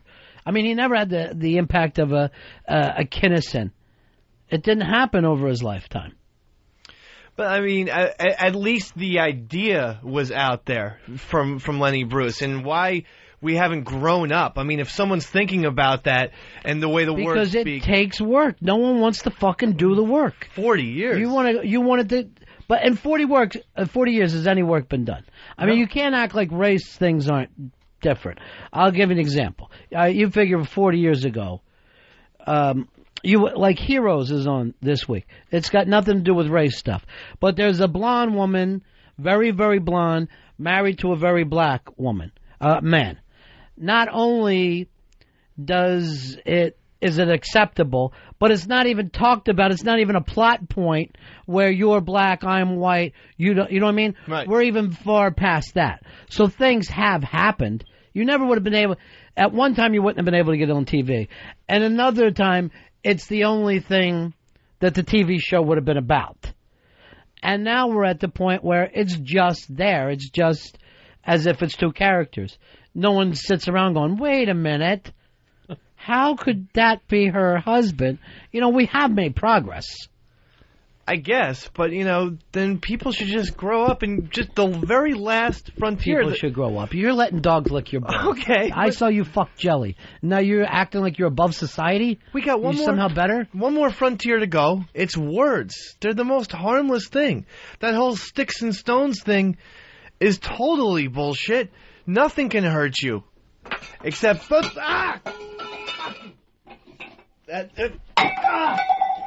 I think that hurts. And that wasn't a stick or a stone. Ron and Fez Show. Ronnie. Fezzy. The Ron and Fez Show. XM 202. Ron and Fez have their very own doctor. Dr. Steve. Dr. Steve. He's always taking care of the boys. Dr. Steve. Dr. Steve. He has everything you need. He's from Tennessee. Dr. Steve. From Tennessee. Dr. Steve. Dr. Steve. Cigars and comic books, and a brand new pair of boots for Sheepy. That's just his way of saying thank you, Dr. Steve. Dr. Steve. He has everything you need. Dr. Steve. Dr. Steve. Dr. Steve has everything you need. Back with the Ron and Fez Show, 866-RON-0-FEZ. That's 866-766-0339. Want to thank Dr. Steve again. Sent us all very nice Christmas cards, Christmas greetings they got here today. Just lovely. What a lovely man. Of course, the front of his Christmas cards is Dr. Steve in his doctor's coat, stethoscope, standing in front of a giant Watley Posse Obey Fez logo. Very nice. That Watley Posse, it's small, but it's stubborn. It's small and stubborn. Yes, it will not die. It will not curl up and die and go away. I have to join. Very nice. He even has on here your pal Dr. Steve, XM202's #1 listener. And it is true, Fez. Sometimes I think about how many people listen to this show and never send me cigars. And I'll tell you the truth, I feel a little sad about it. I feel a little bad. Like, what have I done wrong? Oh, no one should feel sad at the holiday season, Ronnie. Well, you know, until I get some cigars, I'm going to feel bad about myself. It's just funny, though, how sometimes if someone sends you some nice cigars, how it picks you up and keeps you having great shows. Interesting what a little tobacco could do. True. Hey, it's time to do a bit that we call Fezzy recommendations from Fred. That's Fez, Ron, Earl, and Dave telling you stuff we want you to go out and see or check out. And now it's time for the Fred recommendations. That's my other favorite Steve. And now it's time for the Fred recommendations. Yeah, Fred recommendations. We'll follow right along. Fred starts with F. Fezzy, what do you got for us? I have a Christmas gift idea that I'm recommending for people that have small children to probably 8 or 9, 10 years old to buy. Cigars? No, not cigars, my friend. They make them out of gum, Fezzy, and kids love them. I'm recommending this now because these things are going to be off the shelves quick. They're called Snugglers. They're like a combination of stuffed animal and pillow. They have them for boys and girls. The girls, they have the Disney princesses. These things are going to be huge. You're hearing it here. You want to go out and get the Snugglers now. Your kids are going to love them. Are you Rosie O'Donnell? Is that the type of person who would recommend a Snuggler? I've never heard of him. Have you, Dave? No, I haven't. I'm excited to buy one, though, now. It's going to be huge. They're going to be hard to find on the shelf. Will you sleep with them? What do you do? Yeah, you sleep with them. They're like a stuffed animal, and then there's also a pillow that goes with them. Now, do kids want this, or did you get caught up in some big marketing wave that's taken off? Because every Christmas has the toy that, you know, must be, and then the mothers fight about it. Right, yeah, because now it's one of those new Elmos that you can't get on the shelves, or PS3. This is a Snuggler? The Snuggler. This year it's going to be bigger than PS3? It's going to be huge, and you're going to have trouble finding them if you don't start going now. But if we never heard of it before, why do we need one? And why would our children need one if they've never heard of one before? These kids are wacky with their word of mouth. These kids are going to know about Snugglers, and they're going to want them, and you're not going to be able to find them. I disagree. I think they get it from you in commercials. That's the word of mouth. The parents are going, don't you want a Snuggler? Because the kid who's 3 has no idea what they want. I'm going to find you a Snuggler. All right. Now, Fezzy gave me something to keep an eye on. All right, Fred, second letter R. Ron, I'm going to give you a little TV show to watch. This one's on the Game Show Network, and it's called The Real Match Game Behind the Blank. And it's a documentary that's running on the Game Show Network right now about Match Game. Oh, this sounds great. I love Match Game. And they rip each other pretty good. Sweet. You find out who hated who thought this thing, and the wave that took off from it. And it's all kind of fun because it's so stupid, and yet it was really big money and really important to the people that were doing it. You feel like embarrassed sometimes when you're going, it's just Match Game. But they were fucking serious as a heart attack about who got to do what. And Match Game is one of those things where you're like, how did Brett Summers, where did Charles Nelson Riley come from? Like, all those things come up. How? Oh, really? We find out who Brett is. It's because of her husband asked for it. Charles Nelson Riley happened to work with one of the people who invited him in. And everybody on the show was jealous of Richard Dawson. Had to be. Extremely jealous of Richard Dawson. But there's a perfect thing. After Richard kind of went over and got Family Feud, first of all, he became like a big star. After he got Family Feud, he kind of thought that Match Game was beneath him. So he comes in and he's going, I got a problem with my eye. I got to wear these glasses with like a little sunglass thing in them. He never took them off again. It's like he no longer wanted to be known for being on like, please, I'm embarrassed to be here. It was so stupid and great and funny, and people could get high in those years. Let me just ask you this. Where was the peak, if you even go back and watch them now, Match Game, what year? I would say 77. 76. 75.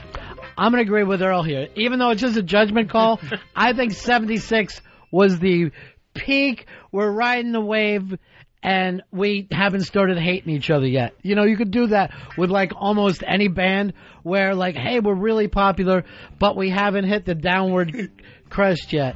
But anyway, it's called Match Game, The Real Match Game Behind the Blank. It's stupid, but it's great. In December, they're going to do one behind the scenes with Chuck Barris, and it's going to be a documentary about him. On when college football runs out on Saturdays, I always know 3 o'clock and 3:30.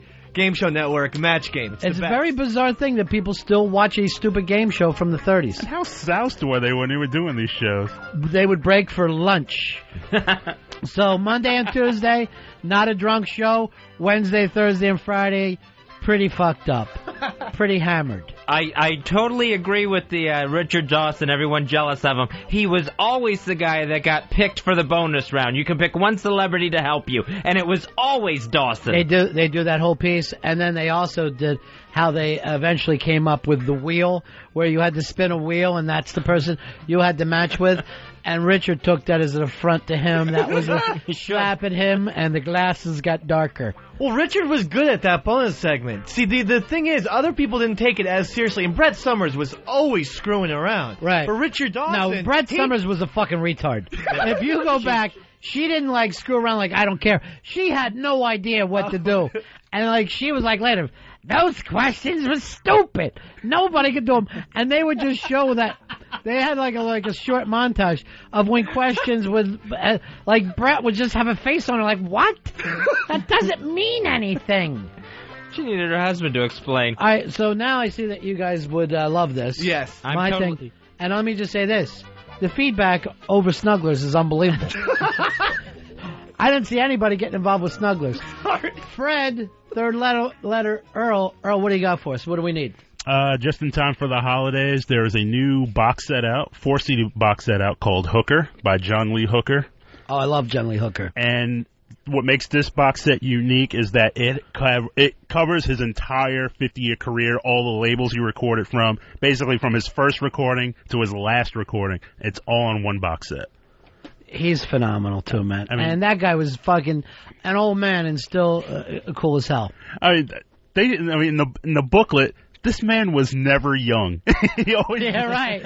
He was born elderly. He was born an old blues man. I mean, he looked a million when he was like 24. I mean, he just had that cigarette alcohol. Hard time. Yeah, that hard, grizzled look on his face. I mean, and it's an unbelievable box set.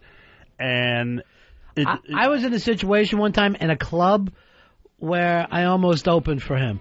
And the club was going...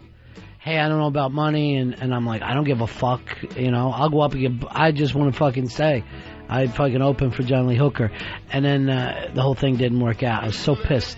They did a tribute show to him at the Garden, and he came out last. It was him and his guitar. I never heard a room with 20,000 people, and you could hear a pin drop. Yeah. He was just so captivating and such a magnetic. He really was. He's a lot of magnetism. There was a great story that around the time of the Blues Brothers, Saturday Night Live was a gigantic show, and somewhere in New York, John Lee Hooker is standing there at the bar, right?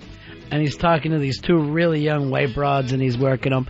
And in come Belushi and Aykroyd, and they want to have him, join up with them and do stuff with the Blues Brothers and all.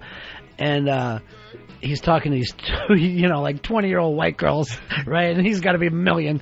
And he's sitting there, and Aykroyd comes up, and he goes, John Lee Hooker, John Belushi, I'm a big fan. And he's like, yeah, thanks, man. Thank you very much. And he goes, I'm John Belushi.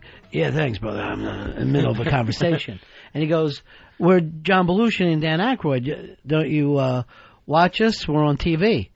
And Hooker looks over at him and goes, oh, yeah. You them Muppets, ain't you? Just fucking diss somebody who's at the prime of their career. Don't you see him doing something here, man? Take off. Look at this. He might have surpassed me, because already Hard Rock Johnny wants to jump into this. Hello, boys. How you doing, Johnny? Good. Johnny. How's everybody doing? Good, pal. I went to go see the Stones when I was in high school. Steel Wheels Tour in Atlantic City. It was one of the few indoor shows. John Lee Hooker was opening for the Stones. And he comes out, and he sits down on the stage, and he starts to play. And you can't understand a single word he says. He says, Keith Richards came out and got him off the stage. Really, just all fucked up? You know, if Keith Richards is pulling you off the stage for being fucked up, you gotta be really Either fucked that or John Lee had something in his pocket. It was unbelievable. I was all excited to see him, and he just couldn't understand a word he said. Johnny, why don't you come in and see us soon? I think I was talking to Earl yesterday about coming in maybe on Friday to bring a little food for the boys. Very nice. So remember the rule. There's always dessert. That's part of the meal. Yeah, thank you very much. Except not for Fez, because according to him on his list, it gave him a heart attack. Yeah, it did. All right, Johnny, talk to you on Friday, boys. buddy. See ya. I'm working my way back into desserts. I'm working my way to desserts, babe. Fred, F-R-E. Now it's D, Dave. Oh, yeah. So far, we went from Snuggles, a free TV show. I'm the only one offering free things Snuggler. to people. What's it called? Snugglers. Never heard of this thing. You it's will. Going to be gigantic. Huge. Yeah. Mine was Behind Match Game. Earl, of course, a very expensive John Lee Hooker thing that really I think that the record company should send to me just as a way of being nice. You can get mine for $14-15. It's if you like rock and roll of any genre, whether you're fucking 15 or 65, you're going to want this band that very few people have heard of. They're called the Greenhorns, and their self-titled albums, 2001, The Greenhorns, one of the best rock albums of all time. What's it sound like? It sounds like maybe a throwback to late 60s rock, maybe a little bit of Animals, a little bit of Doors, maybe some Stones, maybe some Velvet Underground. Sounds like garage rock. Garage rock is what I would say. We got some of it here, Earl?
Get out your cigars, Mr. B. Get out the poker chips. Whatever, get out the beer, the whiskey. This is for real men. I don't know. I'm not against it, but I have heard the animals already in my life, and I don't know if I need the new animals. What was your initial thing, Earl? My initial take was like the animals, but I dig it. I like this song. I like it, but it didn't feel like it was... Every track is great, though, too. And that one is, yes, definitely Animals-esque, but there's some other tracks that aren't like a rip-off of other bands. Pearl Jam. Here's Mike. Mike, you're Ron and Fez. Yeah, Dave's reviews are always remind me of like those kids from Reading Rainbow. He's so retarded. See ya! Well, it's not a review, it's a recommendation. The Greenhorns get their self-titled album. One of the best rock albums you'll hear. Every track is golden. Well, how did you find out about them? Who opened up the Greenhorns? Oh, you cover the waterfront? Is that it, Scoop? No, I located them when I was in Jersey. Yeah. And they Jersey band? No, they're actually from Cincinnati, Ohio, but they played the Stone Pony. I thought, all right. That's a nice Cincy band. 15 minutes from my house, I'll go over and see him, and I thought, oh my God, these guys are awesome. And you start crying, you're like, I love you guys! Where's the merch table? Get me to the merch table! But since then, they've played Irving Plaza and shit. They're starting to blow up, so. Yeah. Sky, Ron Fez. Hey, buddy, if you listen to that chorus or the verse, it sounds just like I'm a Believer by the Monkees, like the same guitar breakdown. I thought it was a little bit Monkees, too, there. Oh, man. They're 66 Monkees. Yeah. They like the late 60s, but they're much more of there's more power in the Greenhorns than the Monkees. My goodness. You're not going to find Peter Tork on this band. Is this the Greenhorns? No. Not. Greenhorns rocking you, gang. No. Greenhorn rap. And for someone else, but not for me. I'd rather listen to the Snuggles.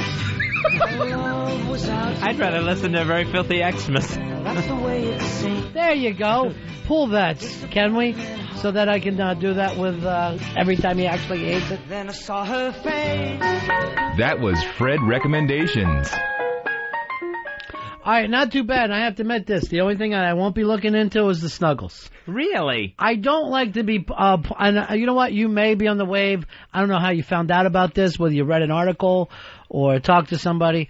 I don't like to be part of the, hey, kids, you need a product thing. Well, this one hasn't, taken off yet, but I think it definitely will. How did you hear about it? I saw it in a catalog. I got news for you.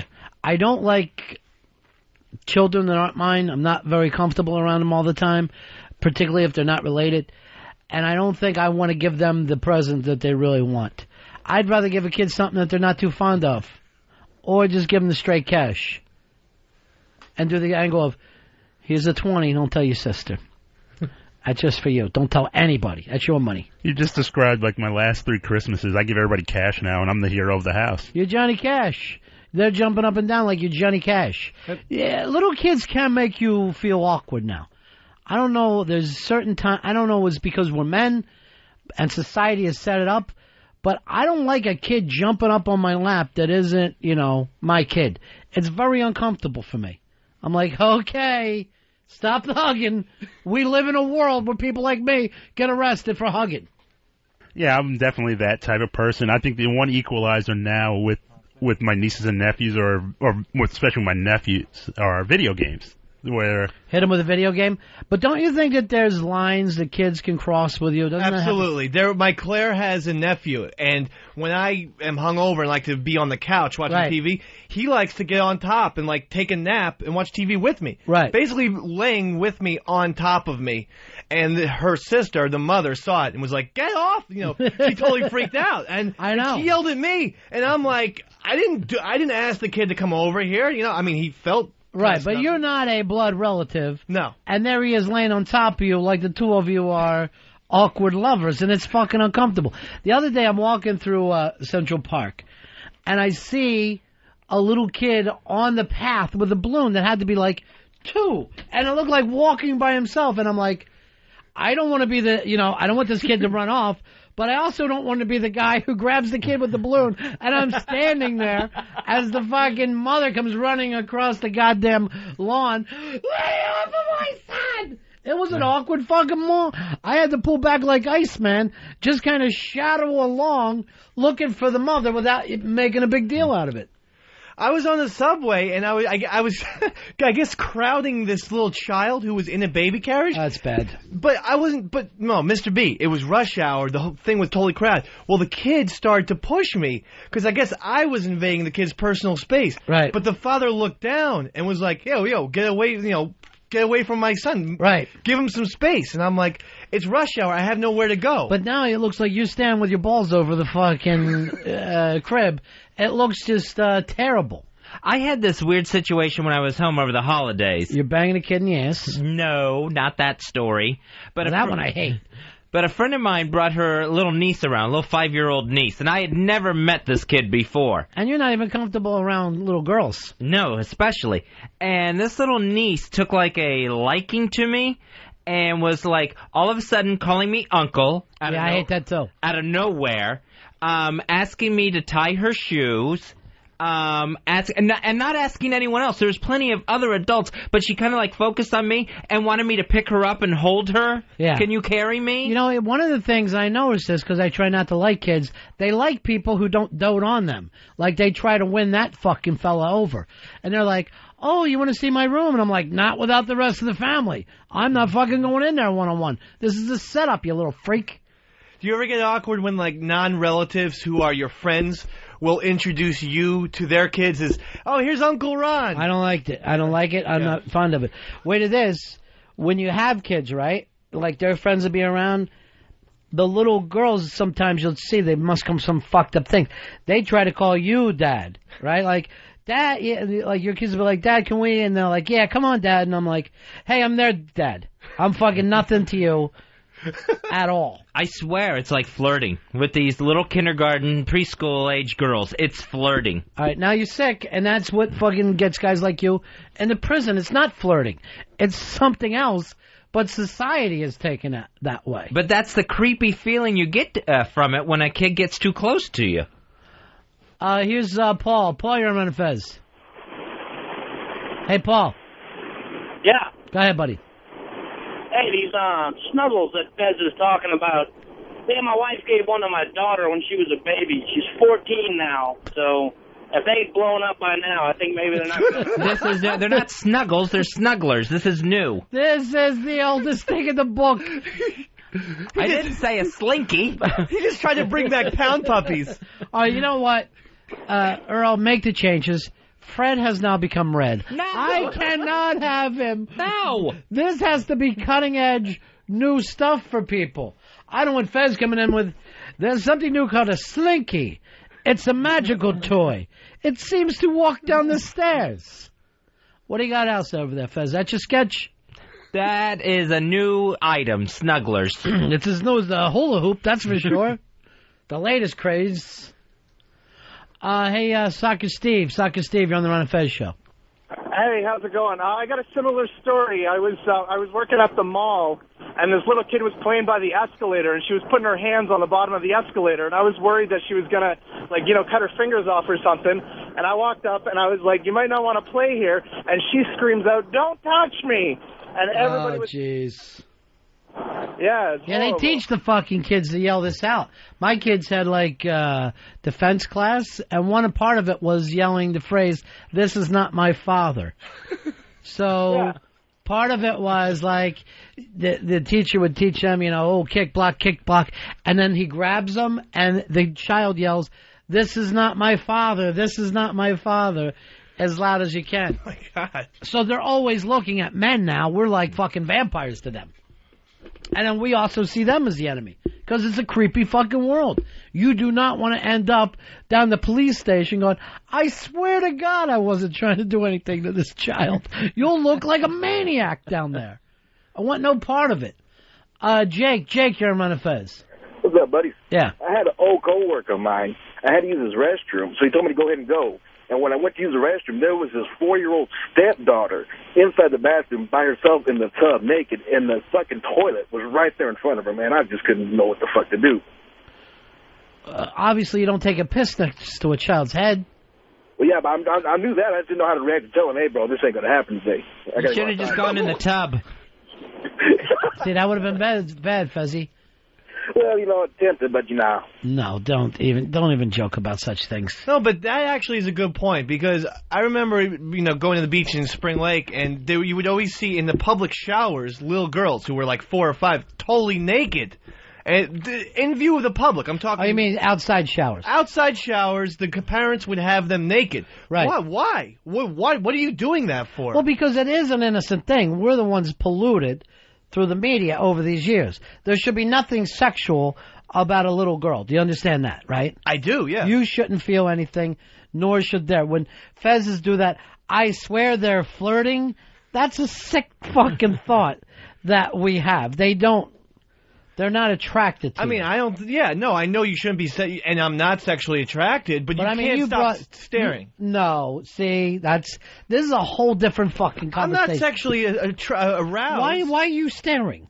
Because there's like a small naked person in the shower. Yes, that is aroused. That's a fucking problem. My thing was, society has set us up to be awkward each other. Your thing, and I'll throw in Fez there as well, you're saying society needs to feel awkward because you two have just came up with grown-up thoughts for these little fucking babies. Earl, you and I will be dining alone today. Oh. Thank you. Why? Away from the Ped Society. Not the Peds. I'm just saying the creepy feeling it gives you. Yes, but you said they're flirting with us. He says I can't stop staring at a child that's naked. It's sick, both of you. So if you're at the beach and you see, like, let's say parents playing with their baby in the water and the baby's naked, no diaper on, you feel uncomfortable or awkward? Aroused. No, I do feel a little uncomfortable with a naked baby, but come on, I know a baby can be naked, but when the girl is 4 years old and you just see that like small little vagina and everything, it's really disturbing. I mean, but I can't stop looking either. You're fucking disturbing. Seriously. Well, she shouldn't be naked. This is why we can't have a normal fucking show. And look at me, I'm serious as hell. I can't sit here with you guys and have fucking adult conversations. You're inappropriate. You're sick. You're fucking demented. I want to take this tape and give it to the FBI. I want to have you have some fucking chip put in behind your ear so they can track you at all times. Well, don't. 2006, people should be clothed over the age of 1. There you go. You can do that. Oh, that one actually caught in the fat of his back. I watched it just stick there. He caught it in between flabs. Garbage man, you're Ron and Fez. Hey, Ronnie, what's happening? Yeah. Nice store, by the way. Hey, what bugs me, we come home, we got 15-year-old girls that babysit for us, and they don't look like 15. And when we get home, my wife's like, okay, give her a ride home. I'm like, you're out of your mind. Yeah, you know, you got to say to your wife, have you ever read fucking Penthouse Forum? Do you understand what fucking the world is about? Have you ever watched a single porn? Don't put me in this situation. Oh, I know. And she makes me feel guilty. She goes, well, I told her mother that you would give her. I go, first of all, you're testing me. I'm going to fail. I promise you that. Right, smart. But I'm not. All I have to do is that girl says one little thing that I touched her or whatever. Right. I'm done. And then everything you ask is going to appear creepy. That's right. You know. And then maybe you make the mistake, a la Fez, and think of something innocent as being something different. You can't take any chances in this world. Keith, you're on Ron and Fez. Hey, guys, what's going on today? Yeah, good. Here's my thing. About 15 years ago, I get married to my wife now. She's in a previous marriage, 2 little girls. One's 2, one's 8. I told her from day one, I'm not going to be anywhere near these little girls. I don't want to, bathing, whatever. As years go on, I'm trying the best as I can to stay, just be a good stepdad, this, that, and the other thing. No, any funny scenarios. 2 years into it, we get a knock on the door. There's cops there, DCYS up here in Connecticut, from her first husband, saying that I was inappropriately touching his daughters and whatever, just because I was just trying to be a good dad and put them to bed, this, that, and the other thing. And one thing led to another, and here I am for the next year and a half. every Saturday I got to have role play with 2 dolls and 3 people watching me. You know, it's insane. Nightmare. You know, And it is common for the ex-husband to do, and it is common for the ex-husband to be paranoid about well, no, not shit. paranoid. He was just an ass, you know. Right. Because I took his wife away from him.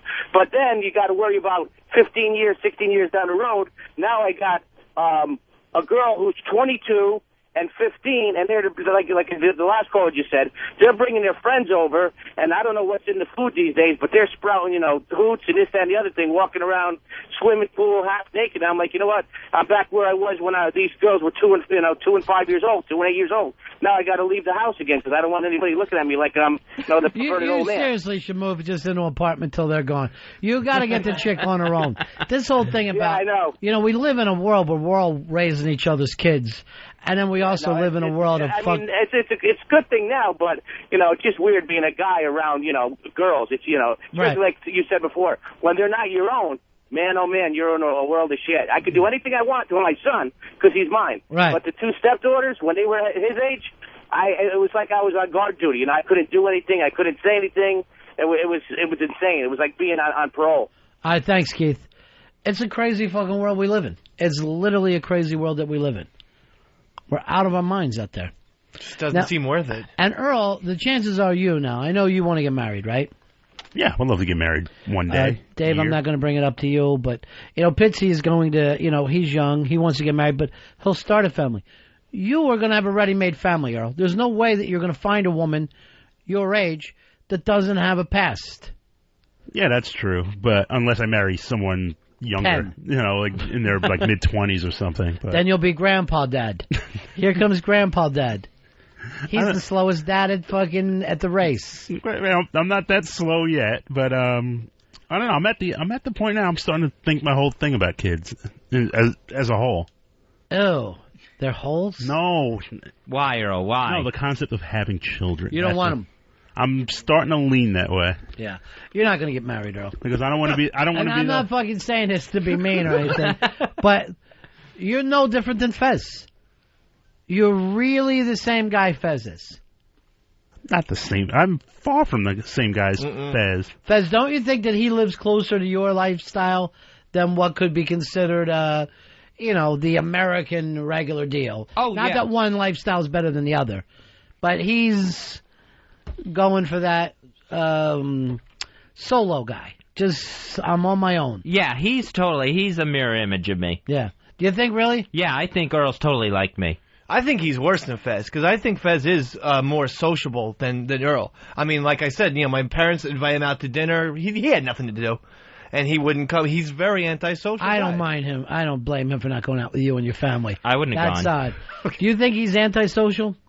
No, I don't think he's antisocial. I think he has like some sort of social phobia, though. He's better on his own. He likes that.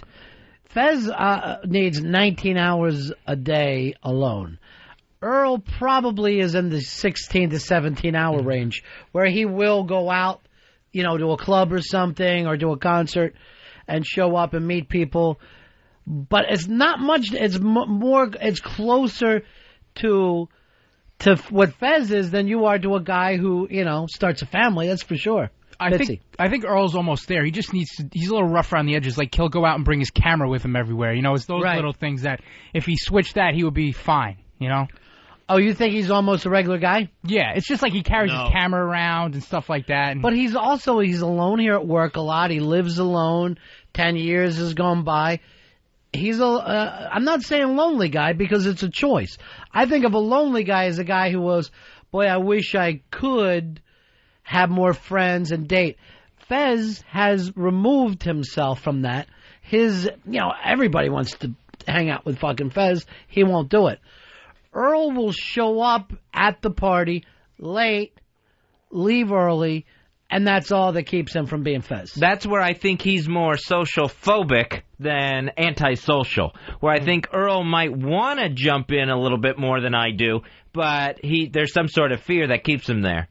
I'm doing it. I've always had this. I will admit I have some sort of like a phobia. I don't want to be like the first guy at a party, but I don't want to be the last guy at a party either. And also, I mean, you say you never had a roommate of any kind, male or female. No, I mean, like, when I moved out of the house, I moved out alone. I mean, my original plan was my brother and I were going to room together, but he's as much of a loner as I am, and he was just like, I prefer to live alone. And I was like, fine, I could respect that. And the first opportunity I got was a chance to live alone. No. Dave, do you need time alone? Yeah, I need time alone, but I like to be around people. How much time do you feel like you need? 45 minutes. Oh, that's all? To an hour and a half, yeah. Like 2 or 3 spanks. Then I'm good. See, I seriously can't do his fucking show. No, but Obviously, I'm being you serious. jerk off alone. I'm talking, you think the whole time that Fez needs 19 hours to jerk off? No. People do other things besides jerk off. No, my thing with fucking jerk the off. thing I noticed with Dave is he's a lot more. He's a very social guy to begin with, but when he's drinking, he is the life of the party. He wants to get everybody involved, regardless of whether they know him or not. Yeah, he actually makes other people have social problems because he pushes humans away. I could never do a thing like Dave did last weekend, where we heard the Pal Talk tapes yesterday of him going over to Alki and Solera's house and then just spending the night there. I could never go over to someone's house and just spend the night if my home was in, a reasonable distance. You wouldn't crash shows somewhere when you're partying drunk? No, I wouldn't, yeah.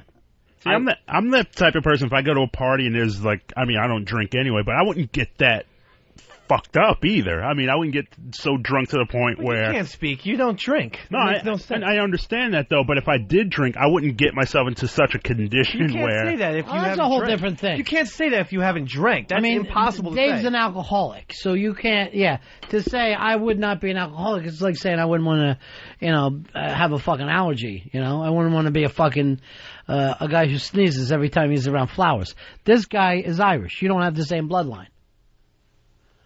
Here's Jameson. Jameson, you're on Ron and Fez. Hey, guys. I met the two of them last week. I was in the studio. Thank you very much. Fez, very confident, very cordial. Earl, very much the same, but at the same time, nothing was going on. Earl, I don't know if you remember this, and you're like, things are just really busy right now. I got to get going. And I said, okay. But, he does have things to do before and after the show. I understand that, but it seemed like there wasn't too much going on at the time, and you kind of freaked out. So that was my perception of the situation, but I just wanted to kind of throw my 2 cents in there. But thank everybody you guys for remember having me. You guys are the Jameson? best. Yeah. Yeah, he's just a buddy who came by. He's a frequent caller, and he just swung by. How come I don't remember this guy? Did I meet him? Yeah, I think Fez, very did you meet him? I must have met him because he said I was nice to him, but I honestly don't remember. Do you remember him at all, Earl? No. Jameson, you must be the least fucking memorable person ever. How could we not remember a guy who came in? Yeah, it was very brief. I think he came in just to watch for a little bit and then left. Richard, you're on Ron and Fez. Hey, what's going on, Ronnie? Hey, buddy. Hey, I'm listening to you guys dissect Black Earl and Fez, and I'm thinking, if I saw them on the street, I'd be kind of analyzing them, watching how they act. Do you think that they have some kind of paranoia just because they lay themselves bare out on the air every day? Well, no, it is more... Yeah, I don't think that either one of these guys is different from anyone on the street. The reason why they're the focus of this is that they... I don't know how we came up with this, but they've chosen to live alone their life. Where Earl has some kind of social life. Well, at least you do some dating, right? Yeah, I do some dating. I do go out, and if there's a hot show going on in town, or a movie or whatever. Fez, you really prefer home. Yeah, I like a difference between me and Earl is I like to get back to my home, get back to my apartment, where Earl seems to not want to do that. He wants to stay in the office all night. Right, and even if it's a social occasion, you're thinking about getting home. Yeah. You're like, I'm going to go do this and then go home. Right, yep. And then the other thing is Earl likes to date. Even though he's not good at it, and he can't get steady of it, that doesn't interest you at all, Fez. No, I like my solitary life. But is like Earl a monk. Like a monk with cartoons. Does Earl really date, or is he going out with chicks, as pals? You know what I mean? So what's your point here? You're fucking saying he's what? Not masculine? No, I don't think he's trying. I don't think he's actually. Otherwise, you would never say to a girl who you quote unquote like, "I have to go. I'm going to drop mud." You wouldn't say that to a girl you like on the fucking phone. I would never said that. Yes, you did. Say it to my own chick. You said it. think it's fucking too blunt. You said it, but anyway. So I think he likes being alone. I forget that part of it. You're saying he doesn't even want to date. No, because he says I go out to shows, but he doesn't go out to shows a lot of times with people. You know that Earl goes to a lot of concerts by himself. So David's saying that he not only doesn't want to date, what he does couldn't be considered dating. Correct. And I know he gets laid, though. And he told me. Just by being in public doesn't mean you're not alone, so to speak. You know what I mean? I mean, What are you saying? He has to be married before you're comfortable with him? No, but you go on a real date, neck with the girl or whatever, make out with the girl in the movie theater or something. I think it's a whole different. First of all, this isn't 1958. Second of all, that's a whole different issue. You're talking about sexuality. We're talking about social interaction. Well, what I'm saying is he is very close to Fez. The only difference is Fez likes to be in his house and Earl likes to be in public, but they're still both alone. They still have a wall up. Exactly. Do you agree with that, Earl? I mean, I'll admit I'm a very private person to a degree, as much as I can, as far as being on the radio and everything, but I'll put up a wall between where work ends and where, let's say, my relationship with my parents begins and ends, and where you're not like Dave bringing your parents in here. No, I mean, like, I wouldn't even think about it unless they were like in the city or like, hey, can we see your office? If they asked me, I would show them, but it's never. Hey, I want you to come see the office. All right, let me ask you this, Earl. Are you happy? Yeah, you are happy. You're living the life you want to live all the time. There's not some other better life of Earl that you wish you were living, that you're more social and maybe in a real relationship and maybe even kids on the outside. I will admit that I didn't see myself being single at this age. I will definitely admit. You thought you were straight. I am straight, but I never saw myself being single at this age, ever. How about you, Fezzy? Is this the life you want to lead? Are you living it? Yeah, I believe so, because I'm so uncomfortable outside of my barriers, outside of my bounds. You know, I get really uncomfortable. Okay, but there's no kind of fantasy life where that discomfort doesn't take place? Like, you're not some guy about town having fun, doing things, jet skiing, on a yacht with people. You know what I'm saying? Like, that doesn't even exist in a fantasy world for you? No, I can't see any of that appealing to me. You always want to keep a nice small life. Yeah. A nice small ordered life. Right. And that's choice. It's not because you feel uncomfortable when you go out. It's more choice. I mean, to me, it was like a social situation is more of something that I just don't like rather than something that makes me so uncomfortable or phobic. But I have seen you have fun in those situations. Yeah, I'm not incapable of having fun when I go out. Do you have fun at home? Would you consider that fun, being alone? Yeah, I think I have fun. Mm-hmm. Yeah. What's funny, Dave? Why are you laughing? Say the truth. What do you? I mean, you're having fun alone in your house. Yes, he's immediately thinking of jerking off again. No, I wasn't. I don't know. What do you do in your house? Whatever I want. Sounds silly. No, I mean, I as much as I love being home, but I can only do it in almost in spots. At some point, I'm like, I just got to get out of the house. I just got to. You never feel that, Fez? No, mine's the opposite. I got to get in the house. Mine's just the opposite. I'm having fun. Yeah, like during that time, when we had that time off, I reached this point where I was like, okay, I've seen enough movies. Right.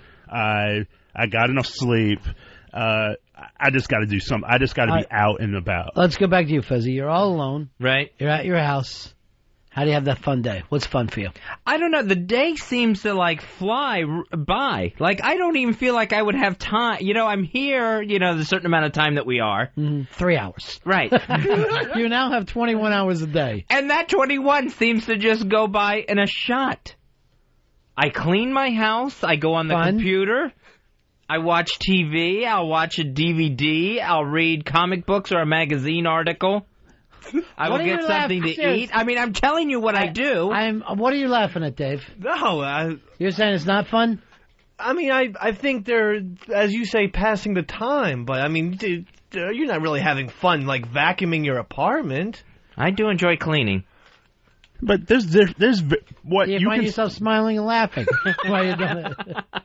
No, but Dave, what some people consider fun might not necessarily be my version of fun, and what you consider fun might not be, Ron's version of fun. You know what I mean? I know that. That's true with me and you. I mean, like when you call me drunk and you say, "Hey, let's watch, Indiana Jones marathon." That's your idea of fun. What month is this? That fucking hasn't happened. It's like February. Why are you checking your watch to see what month? Because there's a calendar on it. What's it say? It says it's November. And that hasn't happened 10 months. But honestly, if you spending a day watching DVDs might be your version of fun. Well, that's true. I do. But it might not necessarily be my version of fun, especially if a movie, if it's like a series or a movie I've seen a million times or what have you. Fez might enjoy keeping the house clean. Look, Hal, you relate to Fez, Earl, just so you know. No, you are Fez. I understand that. I'm not saying it's my idea of fun, but I understand We're that. exactly the same. Split down the middle, Earl. We are not the same. The only difference is Ben will make you come out every once in a while, and we leave Fez alone. Yeah, he'll definitely be like, hey, we're hanging out here, we're hanging out This there. is the funny thing about Fez, though.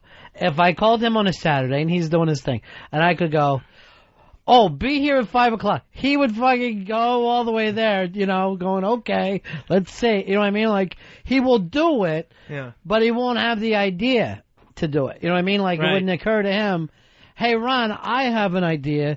Meet me at this restaurant. That's never happened. You know what I'm saying? And how many years that I've known you? Yeah, all of forever. Because, of course, that person is expected to pick up the tab as well. But you know what I'm saying? Like, he will go. If I go, hey, I'm doing this, You have to initiate the fun. Yeah, I would have to say. And then normally he'll say, yeah, I had a good time. Thanks. I always have a good time, Yeah. But it never occurs to him, I could leave or do something. Yeah, that I could do this. A lot of times, I think more than antisocial or even phobic or anything like that, I think a lot of me is just laziness. Where it's like I don't feel like getting ready and going out. I don't think so. I think it's more of safety first. I think you put up a barrier. But what you're saying is if I start to line up dates for you, if I go on J-Date and find some nice Jewish people for you, and notice I said people because I don't judge, I think that's what I could do to help you. Why would I go on J-Date? Just to meet people. Yeah. I want you to meet somebody successful. I'm not going to put you on N-Date. White people are so scared of black people. Here's somebody I know that can help you, Fez. Jay Moore. Oh, good. Jay, how are you, buddy? Hey, guys. Long-time listener, first-time caller. This is my J-Date. Yeah, good to hear from you.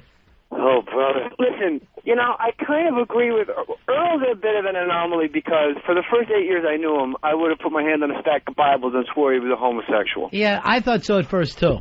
Like, he can't even stand up straight. Like, he just got cracked in the back. Like, he's always kind of got that bad, like, I just got asked, posture. And Fez, I have to say, I sort of know where you're coming from. It's not as strange to me because when you get out in the world and you go to a bunch of places, the more you go out, the more you realize collectively people are just fucking drunken assholes. And they're not fun to be around. Like, when I'm out with Cox and we go do a couple things, like if we string like 3 things in a row together, like movie, eat, and then it's like that third thing coming up, like, do you want to go see this guy at this club? You know what? We got to get the fuck home or else we're going to go crazy. Like, people are just too bananas. I agree with that, but you're hanging out with a chick. You're hanging out with a partner. Fez is leaving work on his own. He's having some kind of sad single-serving meal that if I even let myself think about him tinkering around that kitchen with a microwave, I'll get fucking misty like a fucking woman. I'm eating. Fez Wadley, Hungry Man Dinners. But I think, and I mean, like, I get this from, everybody at one point. Everybody who's friends with him, family members on his side, my side, be like that. We've got to find someone for Fez. We've got to find someone for Fez. Well, Fez doesn't want someone for Fez. Otherwise, Fez would have found that person for Fez. People, operate from a position where they feel the most comfortable operating from. Earl keeps the wall up. He lives alone. He goes to shows alone. Why? Because he can leave whenever the fuck he wants. He answers to no one. He shows up at work. And by the way, don't think I didn't notice the double standard, you guys, on Earl. You can't have arguments a month ago about who comes in earlier, who works the longest, how Earl doesn't do any work, and then the whole crux of this conversation is, hey, you know, Earl's here all night. He is here like it's his apartment. He never does any work here. He bases himself out of 57th Street because the Queen's apartment is apparently just fucking terrible.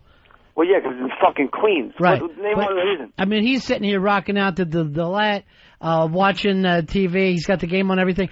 And Earl, that's why he could defend Fez. He does have fun alone. Yeah, he's living his solitary life. He's just living it in an office building. But the difference is, Fez, he seems to be having some kind of experiences on an intellectual level where you go there, and then we find out you don't know books, movies, you don't know music at all, and then we wonder, okay, how do you spend that alone time?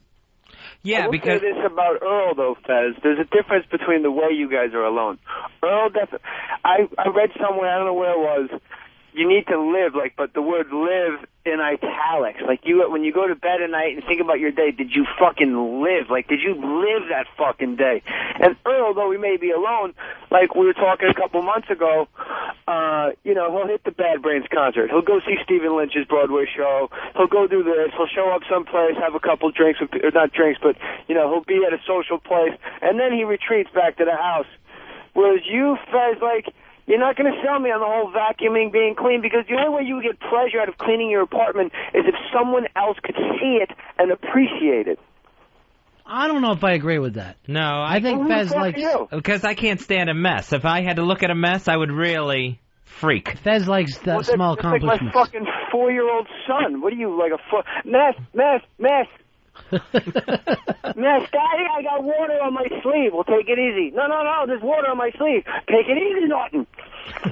All right, so Fez, perfect. The way you live your life, you're fine with it. I'm fine with it. He's not. You're so not. When that nature I thought we were alike. Can I finish?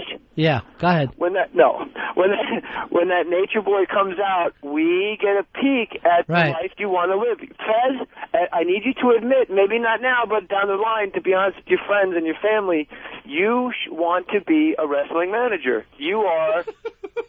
It's all I've ever wanted, Jay. It is true. The only thing that keeps him away from that, travel. He will not live that lifestyle. And that, again, goes to show that if you could get over some of these things that bother you, you could do more. You're the mouth of the South, man. That's you, Jimmy Hart. You should have a little, we're going to get you, Hulkster. We're coming after you. That should be you. Wow. Not this fucking pathetic life that you've chosen for yourself. Fez, what would my wrestler name be, and how would you talk about me if we were being interviewed by Mean Gene Okerlund? Oh, you would be like the blonde Adonis or something like that. Oh my God! I'm so uncomfortable. Yeah, I mean that's sexual now. That one is sexual. All right, thanks. How would you talk? But hold on, I want to hear. All right, I'll take your questions up the air, but I just want to hear Fez do a little nature boy for me. Woo! Come on, Fez. Oh, jeez. That was lame. Yeah, it was. Yeah, I'm not going to jump when you put a quarter in my mouth, okay?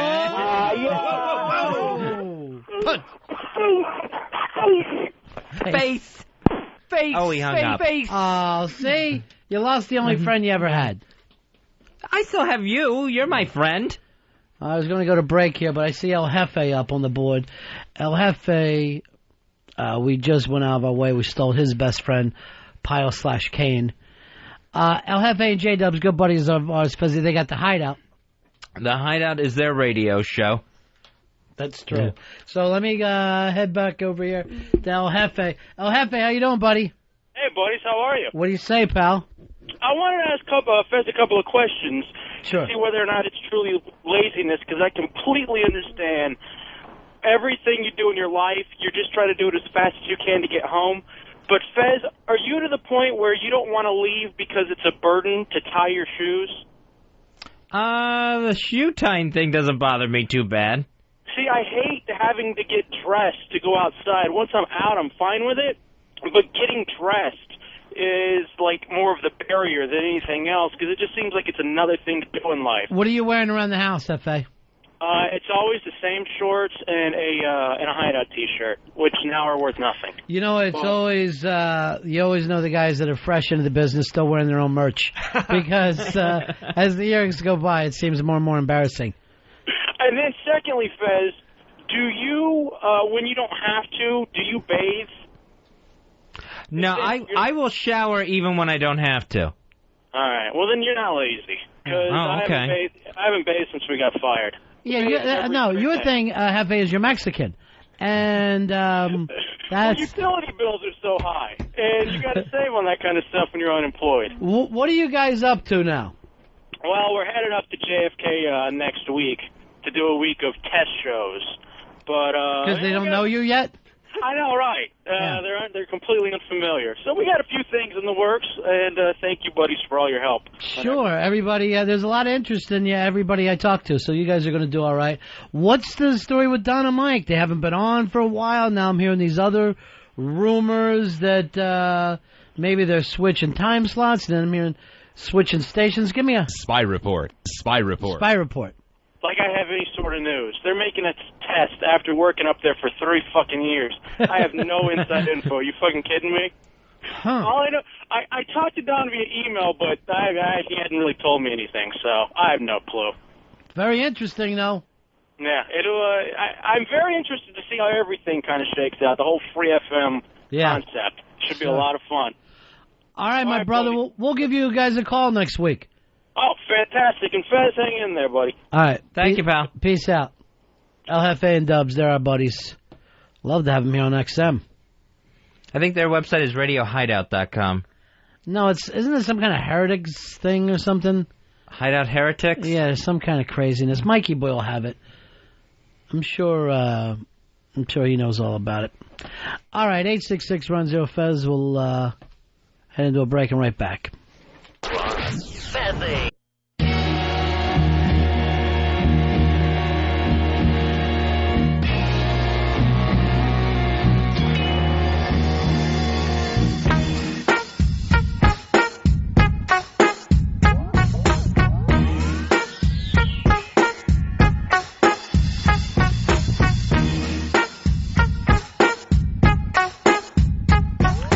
With the Ron and Fez Show, 866-RON-0-FEZ is the phone number. You can also email us at ronandfez@aol.com. A new Quinnipiac likability poll of politicians and possible presidential candidates shows Rudy Giuliani, Ronnie, to be the most likable. Likable. Now, that's not exactly most electable. It's people like him. Yeah, like people, they see him, they go, that's a guy I like. I think I would like to hang out with him as a buddy. Yeah, I don't know what that's good for me. You know what I mean? Because if I was going to do a likability poll, I would, most of the people that I like in life, I don't think would necessarily make a good president. So Rudy was on top. He was followed by Barack Obama, who I guess seems likable, young guy. I guess there's plenty to talk about there. And John McCain, who I don't know how likable John McCain is. I like him as a person. He seems like he would talk your ear off if you were hanging out with him. Yeah, but he would also listen. You know what I mean? Like, unlike a lot of people, I think John McCain, if you're riding next to him, you'd have a real conversation. Even if he's not trying to get your vote, if you and him were, on a plane, you're heading to L.A., you have 5-6 hours, you'd probably end up hitting a bunch of different subjects. And one thing that I don't like in people was when they can only talk about one thing. Those people bore me. I don't want to sit next to a guy just talking about his work. And John Kerry came in last. He was the most unlikable out of all the politicians they asked about. I wonder if last is even far enough down for him. Because he doesn't seem like he'd be a comfortable guy. Yeah, they stopped at 20, and that's where John Kerry ended up. Was Hitler in this poll? Because I still think he would have finished last. No, Hitler didn't make it into this one. John Kerry's just got that big scary head that frightens children. Is it important for you to like your president, Fez? Like, think that he's a regular guy? No, I don't have to think that. Because supposedly that's one of the good things that Bush fooled us with, is that he's the guy you want to have a barbecue with. But I can't imagine wanting to have a barbecue with Eisenhower, and he seemed like he did an okay job. I don't know if FDR is the kind of guy I'd love to spend a vacay with.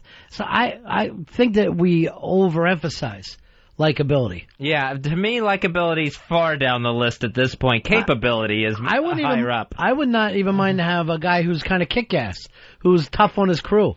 Well, some of the stuff where, oh, he's rough on the staff, though. You're in trouble with him. Why was that? Should that have anything to do with me? That's like having a likable coach. I want a coach that wins. I don't want a coach that everybody thinks is swell. I don't want John McKay as my coach. The players' coach, they always call them. I mean, let's look at football like that.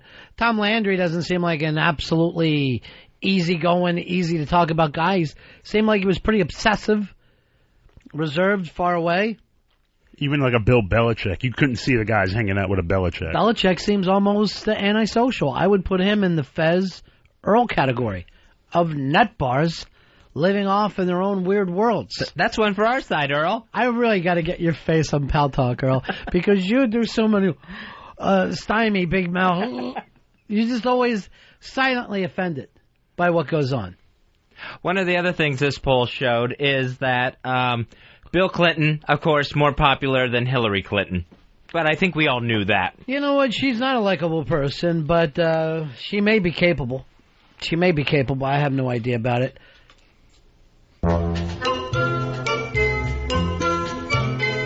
Razzle Dazzle. It's Board Gossip with Eastside Dave. A little gossip, a little chat, a little idle talk. Board gossip time, let's go. Starting off from FBA, where it looks like gorilla position and girl fan have gotten chummy. The gossip team spotted them holding hands with gazing eyes, but apparently no intercourse has taken place. Sorry, gorilla position, no missionary position for you. Looks like girl fan is switched to cool. I don't even understand that. Oh, because she's a fan. She's a fan. Switch to cool. Switch to cool. As opposed to... Switch to warm. There's warm fans out there? In hotels. You know. Never seen one. It's a heater you're talking about now. Sure. Speeding off to ronfez.net. Wouldn't that make her name Girl Heater? Not Girl Fan? Well, she should change her internet board name. I would see medium, low, or high, but not cool. I was thinking about low, but... It didn't feel right. Apparently, I was wrong. Speeding off to ronfez.net now. Could former enemies be making a truce? Word on the street is that Ten Bats has asked his former arch rival and boxing opponent G-Vac to play guitar at Ten Bats' wedding. Ooh la la. As for whose sister it is that Ten Bats is getting married to, I can't say right now. I'm feeling sheepish. You know, we got so many Ron and Fez marriages. Most of them don't work out. And even Ron and Fez baby out there. Very well. Just listeners who got together, got married, and even had babies. Alki and Solera. There you go. Alki and Solera. I'm not saying, but one of them is an alcoholic, and the other one has an unbelievable ass. Now for Who Could It Be? Who can it be now? Who can it be? After our particularly inaccurate thread on Whackbag, one poster was overheard saying Eastside Dave's got more shit right on Board Gossip than 99% of the asshole posts in this thread. Oh, this poster. So wise. So brilliant. Sort of reminds me of Willie Mays. I wonder, who could it be? You know, I saw that thing, and I want you to understand before you feel good. Yeah. That'd be like me talking with Fez and going, you know what? And I'm having an argument with Fez going, Dave is less of a retard than you. It's just, he was trying to insult with a lone watermark. It felt like a compliment to me. Wasn't. I want you to know that. And I fucking knew that you were going to take it the wrong way. Well, I say thank you to Mr. C for that. Starting with Whackbag. Staying with Whackbag now. Starting over again.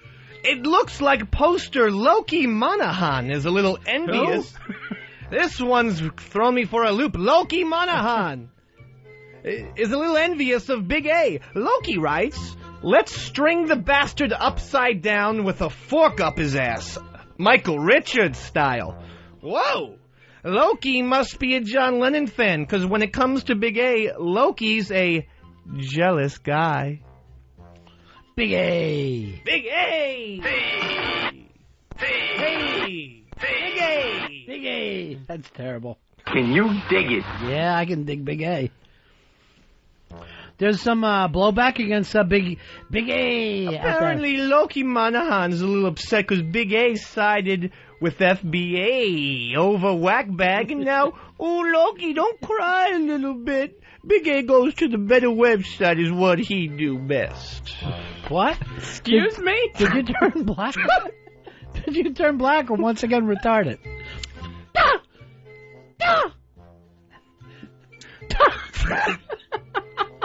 What is that fucking doing?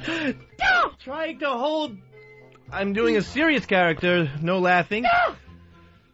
Now for a bonus! Who could it be? A bonus one! 2? Sure. Who can it be now? The gossip team spotted one Pal Talk and FBA maven spying on a Pal Talk guy who was jacking it live on camera. A Pal Talk no-no. I won't say who the girl is, only that her two hobbies include being happy and typing. I wonder, bonus, who could it be? I don't even understand the question. She was spying on a jacker. A Pal Talk. She was watching a man masturbate on Pal Talk. Disgusting. And that's against the rules? Not against the rules, but it's an internet faux pas. What? Faux pas. And now for a segment called Way Off Base. Douche Nozzle from Whackbag writes, Eastside Dave dressed in a diaper and blue fez for the XM job. Looks like Douche Nozzle is a little leaky because he is way off base. Finally, a story I agree with. That's today's board gossip. Remember, we're always watching.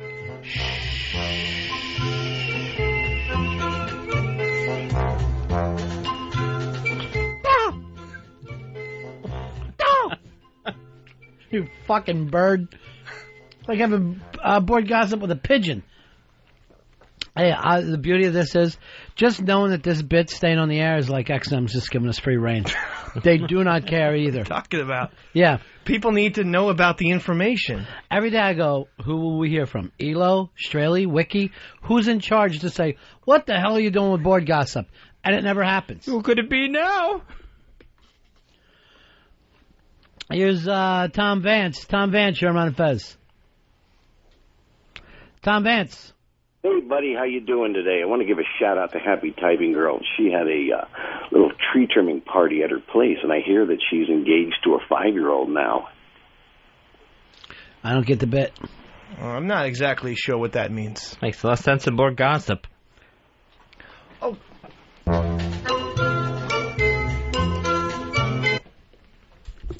I don't get a lot of references, Fezzy. See, I'm not on the web that much, so I don't You want to be a understand. pal talker. That way you can interact with people. This just came in for me. I'm extremely excited. This came in from Art Deco, my first very own Pal Talk camera. Really? Yeah. Now, who got it for you? That's his name, Art Deco. Oh, I thought it was a company name. All right, so now you're fine? You're a part of this now? I'm a part. I just have to pay the $60 for what's called a green subscription, which means you can be on camera. Right now, I'm there on Pal Talk, but I'm under the black subscription. What's that mean? That means you can't be on camera. You can only IM people. Could you watch them? I think you can watch them. I think. Not 100% sure, but it doesn't matter now because I'm going to pay for this tonight and try and get hooked up tonight. I thought E-Rock just got you something the other day. He got me the subscription, but the free one, he didn't get me a camera. You can't do anything unless you have the camera and the headset. So now you've got the subscription and the hardware. Yeah, and I just have to pay $60 to get elevated into green from black to green. I paid $60 and had to pick up the garbage. So I'm very thankful. Just a little Thanksgiving, Fuzzy. Oh, okay. Remember Thanksgiving song? Oh, yeah. You remember. You were here. I was here. I know. You were here. Fuzzy, why don't you get one of those? I don't want to appear on camera. I don't want people seeing me on my computer. Well, then they won't all the time. Just when you go on jack off in front of people, you'll have it. E-Rock is on the line right now. What's happening, buddy? Hey, Ronnie, how you doing? Cool. Dave, we took care of your account. We're just waiting for them to flip it over. You don't have to pay for anything. You don't have to pay for nothing.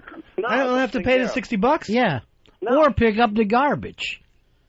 Oh, man. Arlo Guthrie was right. Yeah. All right, E-Rock, are you part of this Pal Talk thing?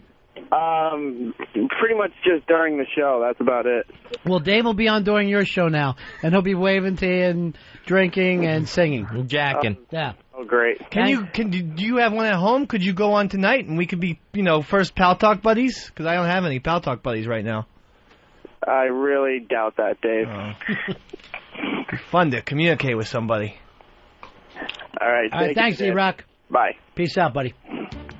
Very nice, Fez. Yeah, it's just, Dave, you're getting all this stuff handed to you. I hope you appreciate it. I do. Must be great to get presents from the listeners. They get nothing. Well, I do appreciate it. We got these cards today from Dr. Steve. Now that man knows how to write a holiday card. My writing skills are so bad. It says Merry fucking Christmas. Oh, not that part, just the part he wrote. That's crazy talk. That's absolute crazy talk. Hey, hold on. It's Big A. Big A! Big A! Oh, brother. Hey, Ron and Fez. Big A! The only reason I called is to answer Loki. If he was a real man, he would PM me and talk over his problem. I guess he isn't a real man, huh? Whoa, Big A! Big A! Oh, great, there's going to be a rumble. Look who's ready. Always our Fonzie, Big A. Big A, you're always going to have haters out there. I know, but at least I have a forum I could call up and, talk against. I mean, they have their, message board, forum, but I could actually call up and, You're our buddy. And call them out.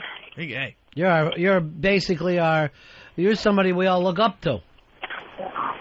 See, this is him going around acting so cool. Now he's found himself in trouble. With Loki Mummenschanz. Monahan. And welcome to FBA. Big A. Big A. Big A. FBA. FBA. Big A. Big A. Big mistake. Try saying it, Fez. Big A. Big A. Come on, Fez. Have a little more enthusiasm, please. Yeah, put the enthusiasm in. I don't need any more enthusiasm. Big A. Big A. Of course you do.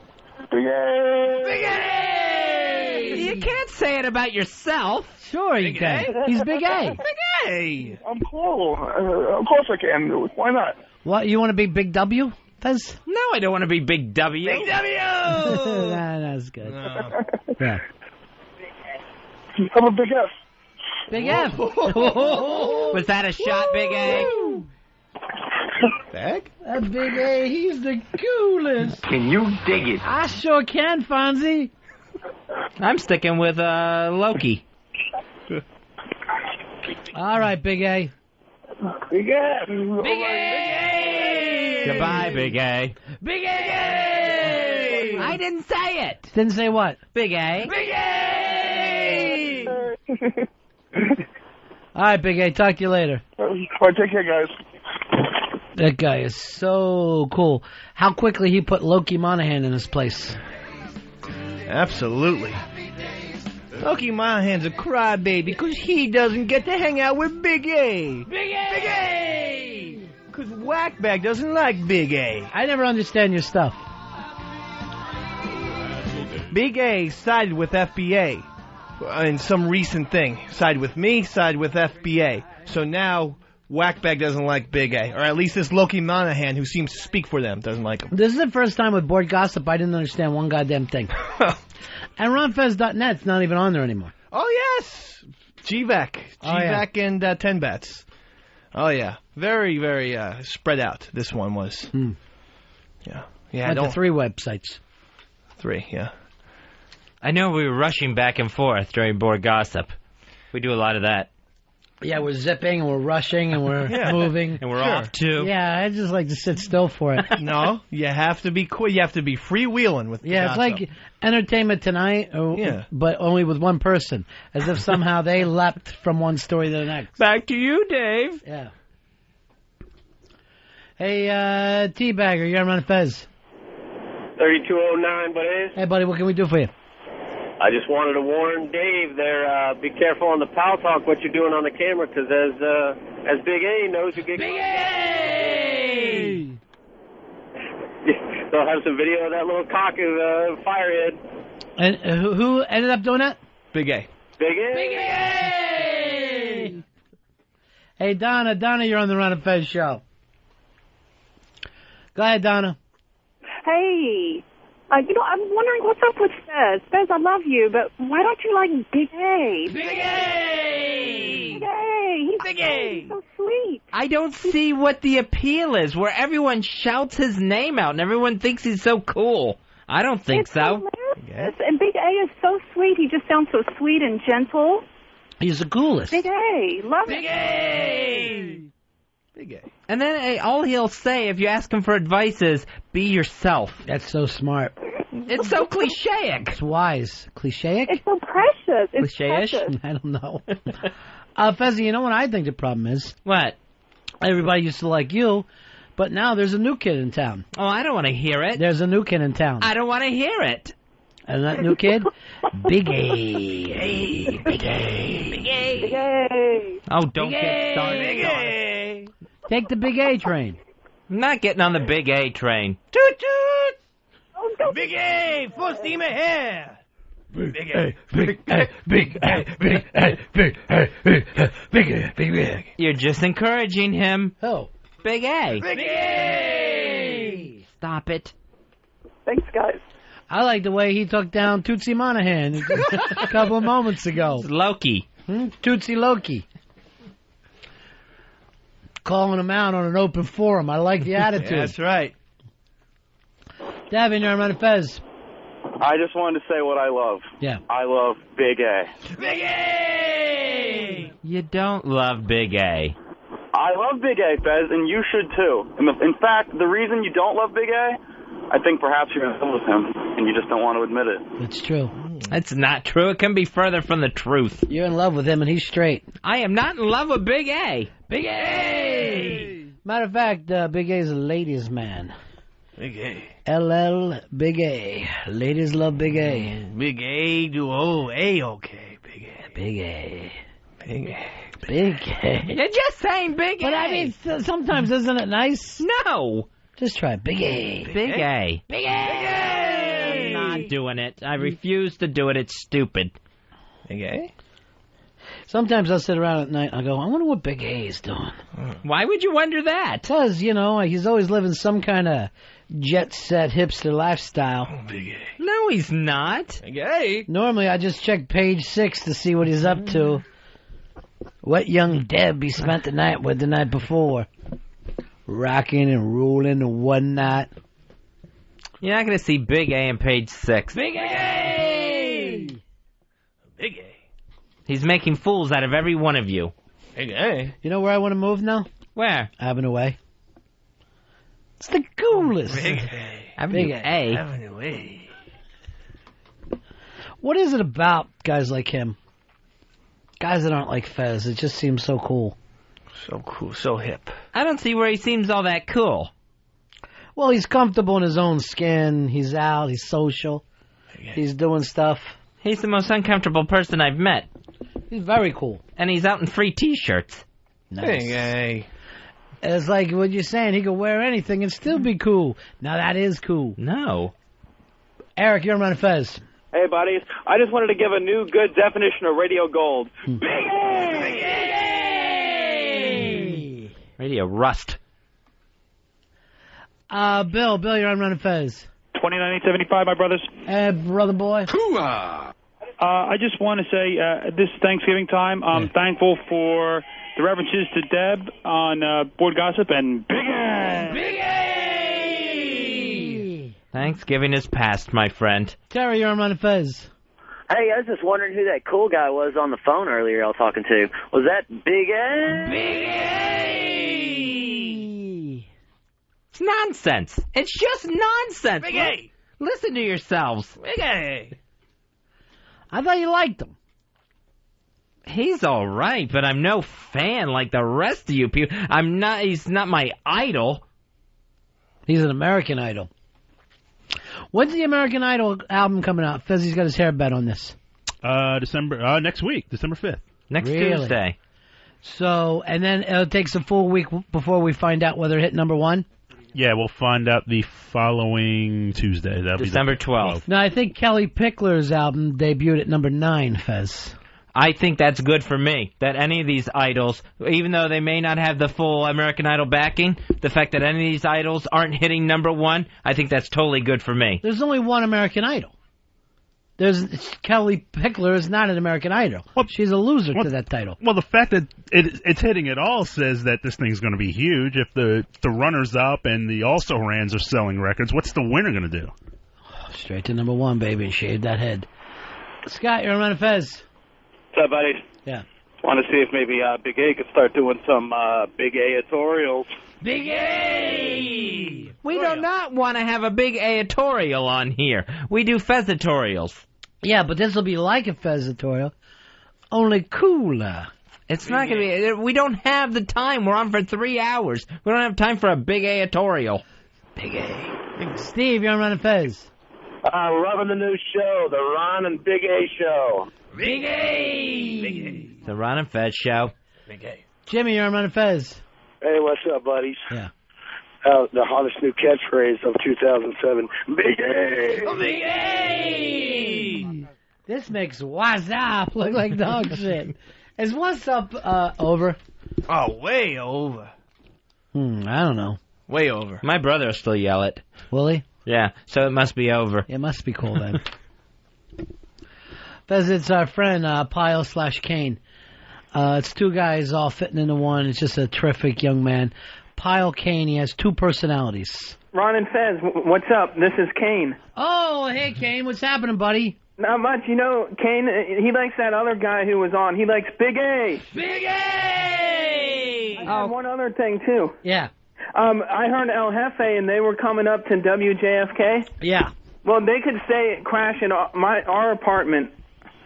If they you and Kane have an apartment together now? Yeah, we live in Ashland, Virginia. Oh, I see. So it's not that far away?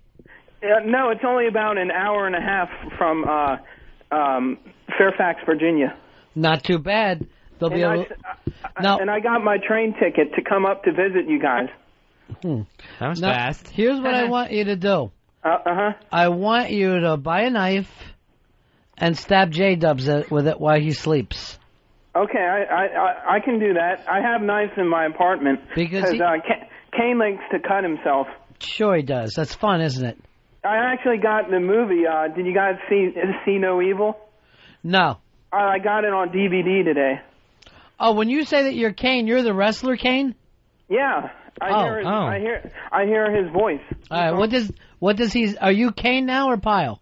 I'm Kane. All right, let me talk to Pyle for a second. Okay, 1 second. Yeah. Pyle probably doesn't know about these knives. No. Hey, this is Pyle. Hey, Pyle, how are you? What's up? Do you know who Kane is? Of course, he's a wrestler. His voice talks to me. All right, he talks to you and Kane. Both of us. I see. But he protects me, Private Pyle, because I'm weak. I see. I let people step over me, so. Right, like that damn J-Dubs. Yeah, J-Dubs, he wouldn't, when I called the radio, he wouldn't he was just over-talking and stuff like that. Huh. So, yeah. And then Kane got on and said, J-Dubs, next time I see you, we're going to have at it. I wonder how much you'll be talking once you stab him to death. Are you guys having another one of those? You remember you had those St. Pat spats or something. Yeah. Would you like to get in the ring with somebody? Yeah, I would love to get in the ring with J-Dubs. I love that too. Only this time it'll be knives. A fight to the death. A radio fight to the death. A weapons match. Yeah. What's wrong with that? Yeah, Earl put this together. Run it past legal. Yeah, I'm still coming up. I don't have a computer right now, and I'm using my neighbor's computer and to find the time and date to get the train ticket. Does your neighbor know that you're in their house? Oh no, only when they're in their. They know about me and Kane. Sure. Yeah, so and they let me use their computer, so and I'm going to use it and get the train ticket tonight. Although my mom's from New York too, so I could have her driving me up there and just drop me off in the city and give me a camera and find your place. And your dad, Paul Bearer. Yeah. Well, I have two dads, him and my Earth dad. His Earth dad, not like the Heaven dad, Paul Bearer.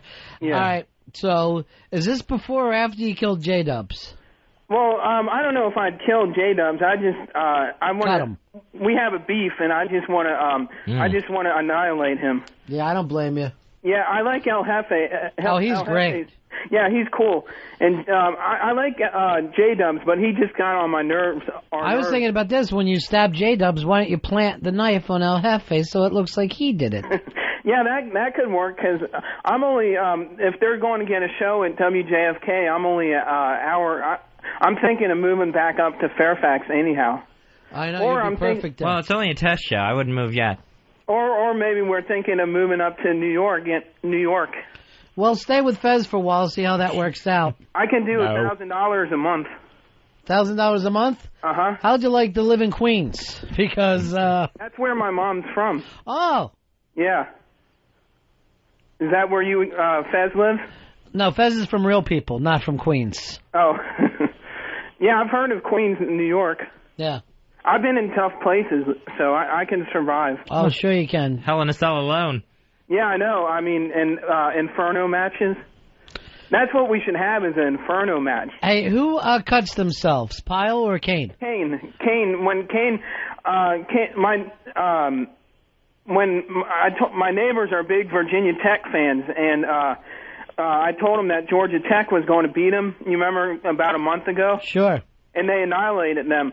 And so they were harassing me, just like picking on me. So I came into my apartment and smashed the entertainment system and broke it in half. Kane did. Yeah. All right, so he is protecting you by destroying your own equipment. Yeah, I mean, I didn't want to destroy any of their equipment. Pyle, have they ever put you in the nut hut? Have they ever locked you up? Speaking of that, I just got out a couple of weeks ago. What happened? What was it like there for you? It's pretty. It's insane. Yeah. Yeah. I mean, Would you say it's insane in the membrane?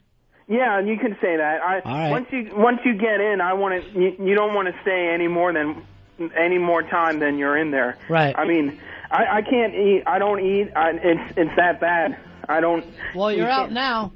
Oh, you yeah. got a new knife and nothing but the future. As soon as we get rid of J-Dubs, everything's going to be fine. Yeah, and we need to have a boxing feud match. Sure. And when I come up in December, and maybe El Jefe and J-Dubs will come up. Hey, Pyle. Yeah. You know who I hear talking to me? Who's that? Lou Reed. Lou Reed? Yeah. Who's that? Back in the 40s? See, I don't know. I don't know where it's from. It just pops up. Believe he's a luchador. Sometimes I hear other voices, but I only mainly hear Kane. Sometimes you hear Pam Anderson? No, I do hear a woman's voice, but I don't pay attention to her. I only like Kane's voice because he's evil and sadistic. Sure. So, but he can be nice too. All right, that's it for us, Pyle. Okay, I'm out. I'll talk to you guys later. 5,000. Okay, Audi 5,000. All right, there he goes. There they go. I love those two kids. Happy birthday, Stugats. Happy birthday, Stugats. Stugats. Happy birthday, Stugats. Dr. Cia, thanks for the cards. It's very nice of you. Fitzy, thank you, buddy. 10 times better than Earl and 50 times better than Dave. Wow. Okay. We'll be back here tomorrow. What's tomorrow, Wednesday? Tomorrow is Wednesday, the 29th. I watched it for a little while. I love to watch things on TV. Everybody now. Bum, bum, bum. Satellite of love. Bum, bum, bum. Satellite of love. Bum, bum, bum. Satellite of love. That's the end of my show. Donk.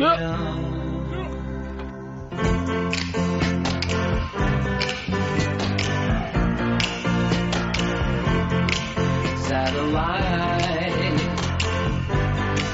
of love. Satellite of love. Satellite of love.